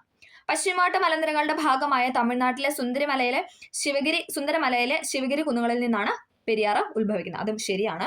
മുതിരപ്പുഴ ഈ നദിയുടെ പോഷക നദിയാണ്. അതും ശരിയായിട്ടുള്ള പോയിന്റ് ആണ്. ഓക്കെ, അടുത്തത് കെ സ്മാർട്ട് എന്തുമായി ബന്ധപ്പെട്ടിരിക്കുന്നു എന്നാണ് ചോദിച്ചിരിക്കുന്നത്. കെ സ്മാർട്ട് എന്താണ്? ഓപ്ഷൻ ഡി ആണ്. തദ്ദേശ സ്വയംഭരണ സ്ഥാപനങ്ങളുടെ കാര്യക്ഷമതയും സുതാര്യതയും വർദ്ധിപ്പിക്കുന്നതിനായി ലക്ഷ്യമിടുന്ന പദ്ധതിയാണ് കെ സ്മാർട്ട് എന്ന് പറയുന്നത്. നെല്ലിക്കാമ്പട്ടി ഗെയിം സാങ്ച്വറി എന്ന ആദ്യകാലങ്ങളിൽ അറിയപ്പെടുന്ന വന്യജീവി സങ്കേതം ഏതാണെന്നാണ് ചോദിച്ചിരിക്കുന്നത്. ഏതാണ്? Option B Periyar tiger reserve ആണ്. നെല്ലിക്കാമ്പട്ടി ഗെയിം സാങ്ച്വറി എന്ന ആദ്യകാലങ്ങളിൽ അറിയപ്പെടുന്ന വന്യജീവി സങ്കേതമാണ് പെരിയാർ ടൈഗർ റിസർവ് എന്ന് പറയുന്നത്. അടുത്തത് ഇന്ത്യയിലെ ആദ്യത്തെ സമ്പൂർണ്ണ ഡിജിറ്റൽ സാക്ഷരത നേടിയ പഞ്ചായത്താണ് ഏത്? ഓപ്ഷൻ ഡി പുല്ലമ്പാറ എന്ന് പറയുന്നത്. ഇന്ത്യയിലെ ആദ്യത്തെ സമ്പൂർണ്ണ ഡിജിറ്റൽ സാക്ഷരത നേടിയ പഞ്ചായത്താണ് പുല്ലമ്പാറ. കുങ്കുമപ്പൂ കൃഷിക്ക് ഏറ്റവും അനുയോജ്യമായതും കാശ്മീർ താഴ്വരയിലെ ഹിമാനികൾ നിക്ഷേപിക്കപ്പെടുന്നതുമായ മണൽ നിറഞ്ഞ ജൈവാംശമുള്ള മണ്ണാണ് ചോദിച്ചിരിക്കുന്നത്. ഏതാണ്? ഓപ്ഷൻ ബി ആണ് അല്ലെ. കരേവാസ് മണ്ണ് അല്ലെ, കരേവാസ് സോയിൽ എന്നൊക്കെ പറഞ്ഞ് നമ്മൾ SCERT പഠിച്ചിട്ടുണ്ട്. അടുത്തത് ഈർപ്പവാഹിയായ കാറ്റിന്റെ ദിശയ്ക്ക് അഭിമുഖമായി നിൽക്കുന്ന പർവ്വതങ്ങൾ കാറ്റിനെ തടഞ്ഞു നിർത്തുന്നത് കാരണം ആ പ്രദേശങ്ങളിൽ വലിയ തോതിൽ മഴ ലഭ്യമാകുന്നു. അതുകൊണ്ട് തന്നെ മറുഭാഗത്ത് മഴ കുറയുകയും ചെയ്യുന്നു. ഇത്തരത്തിൽ മഴ കുറഞ്ഞ പ്രദേശങ്ങളെ അറിയപ്പെടുന്ന പേരാണ് ഏത്? ഓപ്ഷൻ സി മഴ നിഴൽ പ്രദേശം എന്ന് പറയുന്നത്. SCERT ഫാക്ട് ആണ്. ഈർപ്പവാഹിയായ കാറ്റിന്റെ ദിശയ്ക്ക് അഭിമുഖമായി നിൽക്കുന്ന പർവ്വതങ്ങൾ കാറ്റിനെ തടഞ്ഞു നിർത്തുന്നതിന് കാരണം ആ പ്രദേശങ്ങളിൽ വലിയ തോതിൽ മഴ ലഭ്യമാക്കുന്നു. അതുകൊണ്ട് തന്നെ മറുഭാഗത്ത് മഴ കുറയുകയും ചെയ്യുന്ന പ്രദേശങ്ങളെ അറിയപ്പെടുന്നതാണ് മഴ നിഴൽ പ്രദേശം എന്ന് പറയുന്നത്. അടുത്തത് വേമ്പനാട് കായലുമായി ബന്ധപ്പെട്ട് നൽകിയിരിക്കുന്ന വിവരങ്ങളിൽ തെറ്റായവ തിരിച്ചറിയാനാണ് പറഞ്ഞിരിക്കുന്നത്. ഇവിടെ തെറ്റായതാണ് ചോദിച്ചിരിക്കുന്നത്. ഏതാണ്? ഓപ്ഷൻ എ ആണ്. 1ഉം 4ഉം തെറ്റാണ്. നെഹ്റു ട്രോഫി വള്ളംകളി നടക്കുന്ന കായലാണ് വേമ്പനാട്ട് കായൽ എന്ന് പറയുന്നത്. ഇമ്പോർട്ടന്റ് ആണ്. നെഹ്റു ട്രോഫി വള്ളംകളി നടക്കുന്ന കായലാണ് വേമ്പനാട്ട് കായൽ. തണ്ണീർമുക്കം ബണ്ട് നിർമ്മിച്ചിരിക്കുന്നു. അത് ശരിയാണ് അല്ലെ. വേമ്പനാട്ട് കായലിലാണ് തണ്ണീർമുക്കം ബണ്ട് നിർമ്മിച്ചിരിക്കുന്നത്. അടുത്തത് ഓപ്പറേഷൻ ബ്രഹ്മ എന്ന ദൗത്യത്തിന്റെ ലക്ഷ്യം. ഇപ്പൊ നമുക്ക് ഓപ്പറേഷൻ തന്നിട്ട് അല്ലെങ്കിൽ ആ ഒരു ദൗത്യം അല്ലെങ്കിൽ ഇത് തന്നിട്ട് നമ്മളോട് ചോദിക്കാറുണ്ട് അല്ലെ. അപ്പൊ അത് ഇപ്പത്തെ രീതിയിലുള്ള ചോദ്യപേപ്പറിൽ കാണുന്ന ഒരു കാര്യമാണ്. അപ്പൊ അങ്ങനെ ഇപ്പൊ നിലവിൽ എന്താണ് അടുത്ത കാലത്ത് നടന്ന ഓപ്പറേഷൻസ് ഒക്കെ നന്നായിട്ട് ഡീപ്പായിട്ട് തന്നെ പഠിക്കാനായിട്ട് ശ്രമിക്കാം. ഓക്കെ, ഓപ്പറേഷൻ ബ്രഹ്മ എന്ന ദൗത്യത്തിന്റെ ലക്ഷ്യമാണ് ഏത്? ഓപ്ഷൻ ബി എന്ന് പറയുന്നത്. മ്യാൻമാറിൽ ഉണ്ടായ ഭൂകമ്പത്തിൽ അടിയന്തര മാനുഷിക സഹായം നൽകുന്നതിനായി ഇന്ത്യൻ സൈന്യം ആരംഭിച്ച ദൗത്യമാണ് ഓപ്പറേഷൻ ബ്രഹ്മ എന്ന് പറയുന്നത്. മ്യാൻമാറിൽ ഉണ്ടായ ഭൂകമ്പത്തിൽ അടിയന്തര മാനുഷിക സഹായം നൽകുന്നതുമായി ബന്ധപ്പെട്ട് ഇന്ത്യൻ സൈന്യം നടത്തിയ ദൗത്യമാണ് ഓപ്പറേഷൻ ബ്രഹ്മ എന്ന് പറയുന്നത്. അടുത്തത് കേരളത്തിലെ ഏറ്റവും വലിയ മത്സ്യബന്ധന തുറമുഖവും ഇൻഡോ നോർവീജിയൻ പ്രൊജക്ട് എന്ന് അറിയപ്പെടുന്നതുമായ തുറമുഖമാണ് ഏതെന്ന് പറയുന്നത്? ഓപ്ഷൻ ഡി നീണ്ടകര എന്ന് പറയുന്നത്. കേരളത്തിലെ ഏറ്റവും വലിയ മത്സ്യബന്ധന തുറമുഖവും ഇൻഡോ നോർവീജിയൻ പ്രൊജക്ട് എന്ന് അറിയപ്പെടുന്നതുമായ തുറമുഖമാണ് നീണ്ടകര തുറമുഖം എന്ന് പറയുന്നത്. കേരളത്തിന്റെ വനമേഖലയുമായി ബന്ധപ്പെട്ട് നൽകിയിരിക്കുന്ന പ്രസ്താവനകളിൽ ശരിയായവ തിരിച്ചറിയാനാണ് പറഞ്ഞിരിക്കുന്നത്. ഏതാണ്? ഓപ്ഷൻ എ ആണ്. 3ഉം 4ഉമാണ് ഇവിടെ ശരിയായിട്ട് കൊടുത്തിരിക്കുന്നത്. സൈലന്റ് വാലി ഒരു ഉഷ്ണമേഖലാ നിത്യഹരിത വനപ്രദേശമാണ്. സൈലന്റ് വാലി എന്ന് പറയുന്നത് ഒരു ഉഷ്ണമേഖലാ നിത്യഹരിത വനപ്രദേശമാണ്. ശരിയാണ്. കേരളത്തിലെ വനഭൂമി ഏറ്റവും കൂടുതലുള്ള ഇടുക്കി ജില്ലയിലാണ്. അത് ശരിയാണ് അല്ലെ. കേരളത്തിലെ വനഭൂമി ഏറ്റവും കൂടുതലുള്ളത് ഇടുക്കി ജില്ലയിലാണ്. അടുത്തത് ഒരു ചേരുംപടിയാണ്, നോക്കാം. ഉത്തരം എന്ന് പറയുന്നത് ഏതാണ്? ഓപ്ഷൻ സി ആണ് അല്ലെ. ഓപ്ഷൻ സി ആണ് ഇവിടെ ഉത്തരം എന്ന് പറയുന്നത്. കരുമാടിക്കുട്ടൻ സ്മാരകം. കരുമാടിക്കുട്ടൻ സ്മാരകം എന്ന് പറയുന്നത് ആലപ്പുഴയിലാണ്. കരുമാടിക്കുട്ടൻ സ്മാരകം ആലപ്പുഴ. ചന്ദ്രഗിരി കോട്ട കാസർഗോഡ്. പുനലൂർ തൂക്കുപാലം കൊല്ലം ജില്ലയിലാണ്. വാഗൺ ട്രാജഡി സ്മാരകം മലപ്പുറം ജില്ലയിലാണ്. വാഗൺ ട്രാജഡി സ്മാരകം മലപ്പുറമാണ്. അപ്പൊ നമുക്ക് ബാക്കി ഈ കരുമാടിക്കുട്ടൻ സ്മാരകം കേട്ടില്ല, ബാക്കിയൊക്കെ നമുക്കൊന്ന് കണക്ട് ചെയ്യാം അല്ലെ. ഓക്കെ, കരുമാടിക്കുട്ടൻ സ്മാരകം ഏതാണ്?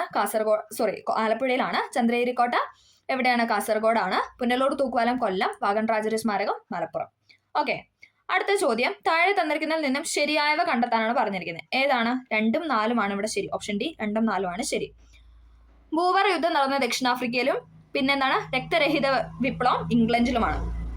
ബൂവർ യുദ്ധം നടന്ന ദക്ഷിണാഫ്രിക്ക, രക്തരഹിത വിപ്ലവം ഇംഗ്ലണ്ട്. ഇത് രണ്ടുമാണ് ഇവിടെ ശരിയായിട്ട് കൊടുത്തിട്ടുള്ളത്. അടുത്തത് കോഴിക്കോടിനെ കുറിച്ച് പരാമർശിക്കുന്ന സംസ്കൃത സന്ദേശ കാവ്യം ഏതാണ്? കോഴിക്കോടിനെ കുറിച്ച് പരാമർശിക്കുന്ന സംസ്കൃത സന്ദേശ കാവ്യമാണ് ഏത്? ഓപ്ഷൻ ഡി കോകില സന്ദേശം എന്ന് പറയുന്നത്. കോഴിക്കോടിനെ കുറിച്ച് പരാമർശിക്കുന്ന സംസ്കൃത സന്ദേശ കാവ്യമാണ് കോകില സന്ദേശം. അടുത്തത് ഭൂമിയുടെ ഉള്ളറയിലെ വിവിധ പാളികളുടെ പേരാണ് ചുവടെ ചേർത്തിരിക്കുന്നത്. അവയെ ഉപരിതലത്തിൽ നിന്നും ഉള്ളിലേക്ക് എന്ന തരത്തിൽ ക്രമീകരിച്ച് എഴുതാനാണ് പറഞ്ഞിരിക്കുന്നത്. ഏതാണ്? ഓപ്ഷൻ ബി ആണ് ശരിയായിട്ട് കൊടുത്തിരിക്കുന്നത്. ഭൂവൽക്കം, ദെൻ മാൻഡിൽ, പുറക്കാമ്പ്, അകക്കാമ്പ്. ഭൂവൽക്കം, മാൻഡില, പുറക്കാമ്പ്, അകക്കാമ്പ്. അടുത്തത് താഴെ പറയുന്ന പ്രസ്താവനയിൽ തെറ്റായവ കണ്ടെത്താനാണ് പറഞ്ഞിരിക്കുന്നത്. തെറ്റായതാണ് പറഞ്ഞിരിക്കുന്നത്. ഇവിടെ ഏതാണ് തെറ്റായിട്ട് കൊടുത്തിട്ടുള്ളത് നോക്കിക്കേ. ഓപ്ഷൻ സി ആണ്. 1ഉം 4ഉം 6ഉം തെറ്റാണ്. 1 തെറ്റാണ്, 4 തെറ്റാണ്, 6 തെറ്റാണ്. 18 വയസ്സ് തികഞ്ഞ എല്ലാവർക്കും വോട്ടവകാശമുണ്ട്. ശരിയായ പോയിന്റ് ആണ് അല്ലെ. 18 വയസ്സ് തികഞ്ഞ എല്ലാവർക്കും എന്താണ്? വോട്ടവകാശമുണ്ട്. ആരും നിയമത്തിന് അതീതരല്ല. അതും ശരിയാണ് അല്ലെ. നിയമത്തിന് അതീതരല്ല ആരും എന്ന് പറയുന്നത്. അതായത് ഇന്ത്യൻ പൗരരാരും ഇന്ത്യൻ നിയമത്തിന് അതീതരല്ല. അവകാശങ്ങൾ ഉള്ളതുപോലെ നമുക്ക് കടമകളും ഉണ്ട്. അതും ശരിയാണ് അല്ലെ. അവകാശങ്ങൾ മാത്രമല്ല, നമുക്ക് നമ്മുടേതായ കടമകളും ഉണ്ട്. നമ്മുടെ ഭരണഘടനയിൽ പറയുന്നുണ്ട് അല്ലെ. മൗലിക അവകാശങ്ങൾ പറയുന്നുണ്ട്, അതോടൊപ്പം മൗലിക കടമകൾ, നമ്മൾ ചെയ്യേണ്ട കർത്തവ്യങ്ങളും അവിടെ പറയുന്നുണ്ട്. അപ്പൊ അതും എന്താണ്? ശരിയായിട്ടുള്ള പോയിന്റ് ആണ്. ഓക്കെ, ഇത് 3ആണ് ഇവിടെ ശരിയായിട്ട് കൊടുത്തിരിക്കുന്നത്. ബാക്കി സ്റ്റേറ്റ്മെന്റ് എല്ലാം തെറ്റാണ്. അടുത്തത് 2025 മാർച്ചിൽ അന്തരിച്ച വാൽകിൽമർ ഏത് മേഖലയിൽ പ്രശസ്തനാണെന്നാണ് ചോദിക്കുന്നത്. ഏതാണ്? ഓപ്ഷൻ സി ആണല്ലേ. ചലച്ചിത്ര രംഗവുമായിട്ട് ബന്ധപ്പെട്ടതാണ്.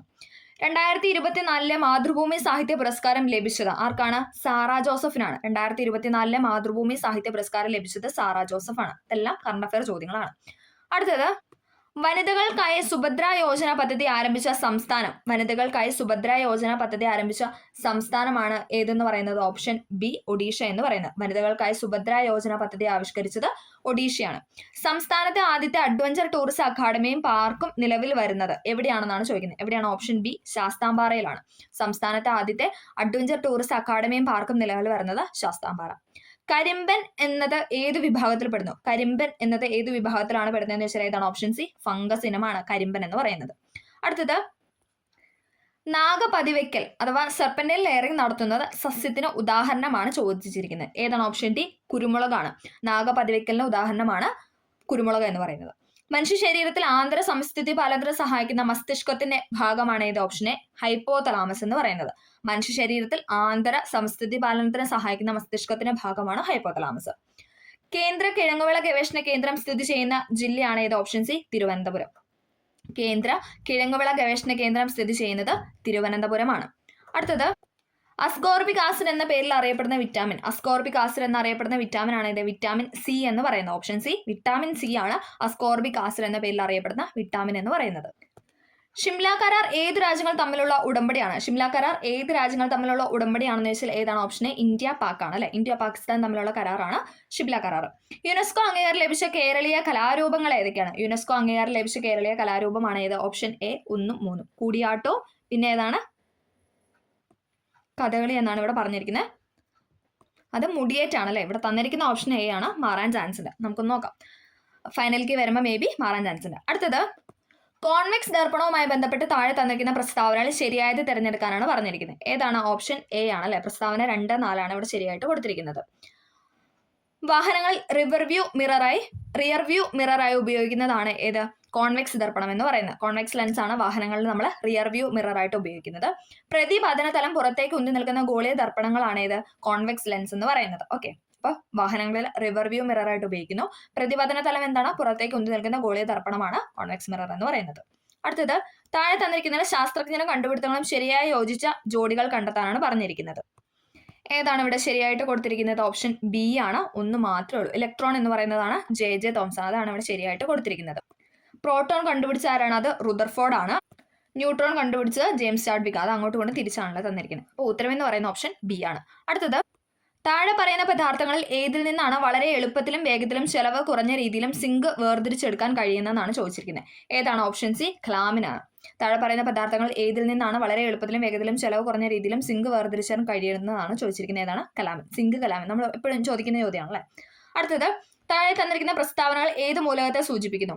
ന്യൂട്രോൺ കാണപ്പെടുന്നില്ല. മാസ് നമ്പർ 1 ആണ്. ഹെൻറി കാവൻഡിഷ് ആണ് ഈ മൂലകം കണ്ടെത്തിയത്. അതിൽ തന്നെ ഉണ്ടല്ലേ. ഏതാണ്? ഓപ്ഷൻ ബി ഹൈഡ്രജൻ ആണ്. ന്യൂട്രോൺ കാണപ്പെടുന്നില്ല എന്ന് പറയുമ്പോൾ തന്നെ നമുക്ക് ഹൈഡ്രജനിലോട്ട് പോകാം. അടുത്തത് താപപ്രേക്ഷണവുമായി ബന്ധപ്പെട്ട് താഴെ തന്നിരിക്കുന്ന പ്രസ്താവനകളിൽ ശരിയായത് തിരഞ്ഞെടുക്കാനാണ് പറഞ്ഞിരിക്കുന്നത്. ഏതാണ്? Option D. ഇതെല്ലാം ശരിയാണെന്നാണ് പറയുന്നത്. തന്മാത്രകളുടെ യഥാർത്ഥ സ്ഥാനമാറ്റം മുഖേന താപം പ്രേഷണം ചെയ്യപ്പെടുന്നു. തന്മാത്രകളുടെ യഥാർത്ഥത്തിലുള്ള സ്ഥാനമാറ്റം ഇല്ലാതെ താപപ്രേഷണം ചെയ്യപ്പെടുന്നു. മാധ്യമത്തിന് സഹായമില്ലാതെ താപപ്രേഷണം ചെയ്യപ്പെടുന്നു. ഇതൊക്കെ എന്താണ്? താപപ്രേഷണവുമായി ബന്ധപ്പെട്ട ശരിയായ പ്രസ്താവനയാണെന്നാണ് പറയുന്നത്. അടുത്തത് 2023 രസതന്ത്ര നൊബേൽ സമ്മാനം ലഭിച്ചത് എന്തിന്റെ കണ്ടുപിടുത്തത്തിനാണെന്നാണ് ചോദിച്ചിരിക്കുന്നത്. ഏതാണ്? ഓപ്ഷൻ സി ക്വാണ്ടം ഡോട്ട്സ് ആണ്. ഓക്കെ, 2023 രസതന്ത്ര നൊബേൽ സമ്മാനം ലഭിച്ചത് ക്വാണ്ടം ഡോട്ട്സ് എന്ന കണ്ടുപിടുത്തത്തിനാണ്. അടുത്തത് DRDOയുടെ ഇപ്പോഴത്തെ ചെയർമാൻ ആണ് ആര്? ഡോക്ടർ സമീർ വി കാമത്ത് എന്ന് പറയുന്നത്. ഡോക്ടർ സമീർ വി കാമത്ത് ആണ് DRDOയുടെ നിലവിലെ ചെയർമാൻ എന്ന് പറയുന്നത്. അടുത്തത് താഴെ തന്നിരിക്കുന്ന ഏതാണ് ഇന്ത്യയിൽ ഉൾപ്പെടാത്ത ഇക്കോളജിക്കൽ ഹോട്ട്സ്പോട്ട്? ഇന്ത്യയിൽ ഉൾപ്പെടാത്തതാണ് ഇവിടെ ചോദിച്ചിരിക്കുന്നത്. ഏതാണ്? ഓപ്ഷൻ ബി സുന്ദർലാൻഡ് എന്ന് പറയുന്നതാണ് ഇന്ത്യയിൽ ഉൾപ്പെടാത്തത്. അടുത്തത് മലമ്പനി രോഗക്കാരിയായ പ്ലാസ്മോഡിയം ഏത് വിഭാഗത്തിലാണ് പെടുന്നത്? മലമ്പനി രോഗക്കാരിയായ പ്ലാസ്മോഡിയം ഏത് വിഭാഗത്തിലാണെന്ന് ചോദിച്ചാൽ ഏതാണ്? പ്രോട്ടോസോവ വിഭാഗത്തിലാണ്. വൈഡൽ പരിശോധന ഏത് രോഗകാരിയെ തിരിച്ചറിയാനായിട്ട് ഉപയോഗിക്കുന്നു? ഏതാണ് വൈഡൽ ടെസ്റ്റ് എന്ന് പറയുന്നത്? സാൽമണല ടൈഫി കണ്ടുപിടിക്കാനാണ് അല്ലെ. ടൈഫോയിഡ് കണ്ടുപിടിക്കാനുള്ള ടെസ്റ്റാണ് വൈഡൽ ടെസ്റ്റ് എന്ന് പറയുന്നത്. രക്തത്തിൽ കാണപ്പെടുന്ന ഫാഗോസൈറ്റിക് കോശം ഏതാണ്? രക്തത്തിൽ കാണപ്പെടുന്ന ഫാഗോസൈറ്റിക് കോശമാണ് ഏത്? ഓപ്ഷൻ സി മോണോസൈറ്റ് എന്ന് പറയുന്നത്. ഫാഗോസൈറ്റിക് കോശമാണ് മോണോസൈറ്റ്. അടുത്തത് ഒരു കാർഡിയാക് സൈക്കിൾ പൂർത്തീകരിക്കാൻ ആവശ്യമായ സമയം എത്രയാണ്? ഓപ്ഷൻ ഡി 0.8 സെക്കൻഡ് ആണ്. ഒരു കാർഡിയാക് സൈക്കിൾ പൂർത്തീകരിക്കാൻ ആവശ്യമായ സമയം എന്ന് പറയുന്നത് 0.8 സെക്കൻഡ് ആണ്. എലിപ്പനിക്ക് കാരണമായ രോഗകാരിയുടെ പേരാണ് ഏതെന്ന് പറയുന്നത്? ലെപ്റ്റോസ്പൈറ എന്ന് പറയുന്നത്. ലെപ്റ്റോസ്പൈറ ബാക്ടീരിയ ആണ് എലിപ്പനിക്ക് കാരണമായ രോഗകാരി എന്ന് പറയുന്നത്. അത് ഏതാണ്? ബാക്ടീരിയ രോഗമാണ്. എലിപ്പനി എന്ന് പറയുന്നത് ഒരു ബാക്ടീരിയ രോഗമാണ്. അടുത്തത് ക്ഷയരോഗം പ്രതിരോധിക്കാൻ ഉപയോഗിക്കുന്ന വാക്സിന്റെ പേരെന്താണ്? ക്ഷയരോഗം പ്രതിരോധിക്കാൻ ഉപയോഗിക്കുന്ന വാക്സിന്റെ പേരാണ് ഏത്? ഓപ്ഷൻ ഡി BCG എന്ന് പറയുന്നത്. രക്തത്തിലെ കാൽസ്യത്തിന്റെ സാധാരണ അളവ് എത്രയാണ്? രക്തത്തിലെ കാൽസ്യത്തിന്റെ സാധാരണ അളവാണ് ചോദിച്ചിരിക്കുന്നത്. എത്രയാണ്? ഓപ്ഷൻ ബി 9 മുതൽ 11 മില്ലിഗ്രാം വരെയാണ്. മസ്തിഷ്കത്തെ പൊതിഞ്ഞു കാണുന്ന സ്തരപാളിയാണ് ഏത്? ഓപ്ഷൻ സി മെനിഞ്ചസ് എന്ന് പറയുന്നത്. മസ്തിഷ്കത്തെ പൊതിഞ്ഞു കാണുന്ന സ്തരപാളിയാണ് മെനിഞ്ചസ്. മുറിവുണ്ടാകുമ്പോൾ രക്തം കട്ടപിടിക്കാൻ സഹായിക്കുന്ന ജീവകം ഏതാണ്? മുറിവുണ്ടാകുമ്പോൾ രക്തം കട്ടപിടിക്കാൻ സഹായിക്കുന്ന ജീവകമാണ് കെ അല്ലെ, വിറ്റാമിൻ കെ. K for കട്ടാന്ന് ഓർത്താൽ മതി. ലോക പ്രകൃതി സംരക്ഷണ ദിനം എന്നാണ്. ലോക പ്രകൃതി സംരക്ഷണ ദിനമാണ് ജൂലൈ 28 എന്ന് പറയുന്നത്. ഇമ്പോർട്ടൻ്റ് ആണ്. ലോക പ്രകൃതി സംരക്ഷണ ദിനമാണ് ജൂലൈ 28. പ്രമേഹം ബാധിച്ച കുട്ടികൾക്ക് സൗജന്യ ചികിത്സ നൽകുന്നതിനുള്ള കേരള ആരോഗ്യ വകുപ്പ് രൂപീകരിച്ച പദ്ധതിയാണ് ഇത് ഓപ്ഷൻ ബി മിഠായി എന്ന് പറയുന്നത്. പ്രമേഹം ബാധിച്ച കുട്ടികൾക്ക് സൗജന്യ ചികിത്സ ഉറപ്പാക്കുന്നതിനുള്ള കേരള സർക്കാർ ആവിഷ്കരിച്ച പദ്ധതിയാണ് മിഠായി. അടുത്തത് അമീബിക് മെനിഞ്ചോ എൻസെഫലൈറ്റിസിന് കാരണമാകുന്ന രോഗകാരി ഏതാണ്? ഓപ്ഷൻ സി നെഗ്ലേരിയ ഫൈലേറിയ ആണ്. നെഗ്ലേരിയ ഫൈലേറിയ ആണ് അമീബിക് മെനിഞ്ചോ എൻസെഫലൈറ്റിസിന് കാരണമാകുന്ന രോഗകാരി എന്ന് പറയുന്നത്. അടുത്തത് 2023 കേരള ആരോഗ്യ മേഖലയിലെ നൂതന സാങ്കേതിക വിദ്യകൾക്കുള്ള ഡിജിറ്റൽ ട്രാൻസ്ഫോർമേഷൻ അവാർഡ് ലഭിച്ചത് ഏത് ആരോഗ്യ പദ്ധതിക്കാണെന്നാണ് ചോദിച്ചിരിക്കുന്നത്. ഏതാണ് ഓപ്ഷൻ എ ആശാധാരക്കാണ്. ആശാധാരക്കാണ് 2023 കേരള ആരോഗ്യ മേഖലയിലെ നൂതന സാങ്കേതിക വിദ്യകൾക്കുള്ള ഡിജിറ്റൽ ട്രാൻസ്ഫോർമേഷൻ അവാർഡ് ലഭിച്ചത് ആശാധാര എന്ന പദ്ധതിക്കാണ്. അടുത്തത് മാത്സ് ആണ്. നമുക്ക് ജസ്റ്റ് ആൻസർ ഒന്ന് പറഞ്ഞു പോവാം. താഴെ പറയുന്നതിൽ ശരിയായത് ഏതാണ്? ഇത് കോഡ് എയിലുള്ളതാണ്. ഓക്കെ, താഴെ പറയുന്നതിൽ ശരിയായതാണ് ചോദിച്ചിരിക്കുന്നത്. ഏതാണ്? ഓപ്ഷൻ സി ആണ് ഇവിടെ ശരിയായിട്ട് കൊടുത്തിരിക്കുന്നത്. 20ന്റെയും 30ന്റെയും മുസാഗ 10 ആണെങ്കിൽ അവയുടെ ലസാഗു ആണ് ചോദിച്ചിരിക്കുന്നത്. എത്രയാണ്? ഓപ്ഷൻ എ 60 ആണ്. അടുത്തത് 8/3ന്റെ 3/4 ഭാഗം എത്രയാണെന്നാണ് ചോദിച്ചിരിക്കുന്നത്. അതായത് 8/3ന്റെ 3/4 മുക്കാൽ ഭാഗം എത്രയാണെന്ന് ചോദിച്ചാൽ എത്രയാണ്? ഓപ്ഷൻ ബി 2 ആണ് ഉത്തരം. 726 സെന്റിമീറ്റർ നീളമുള്ള ഒരു കയറിനെ 100 തുല്യ ഭാഗങ്ങളെ മുറിച്ചാൽ ഓരോ കഷ്ണത്തിന്റെയും നീളം എത്രയാണെന്നാണ് ചോദിച്ചിരിക്കുന്നത്. എത്രയാണ്? Option A 7.26 centimetre. 8² + 9² വില കാണാനാണ് പറഞ്ഞിരിക്കുന്നത്. എത്രയാണ്? ഓപ്ഷൻ ബി 145 ആണ്.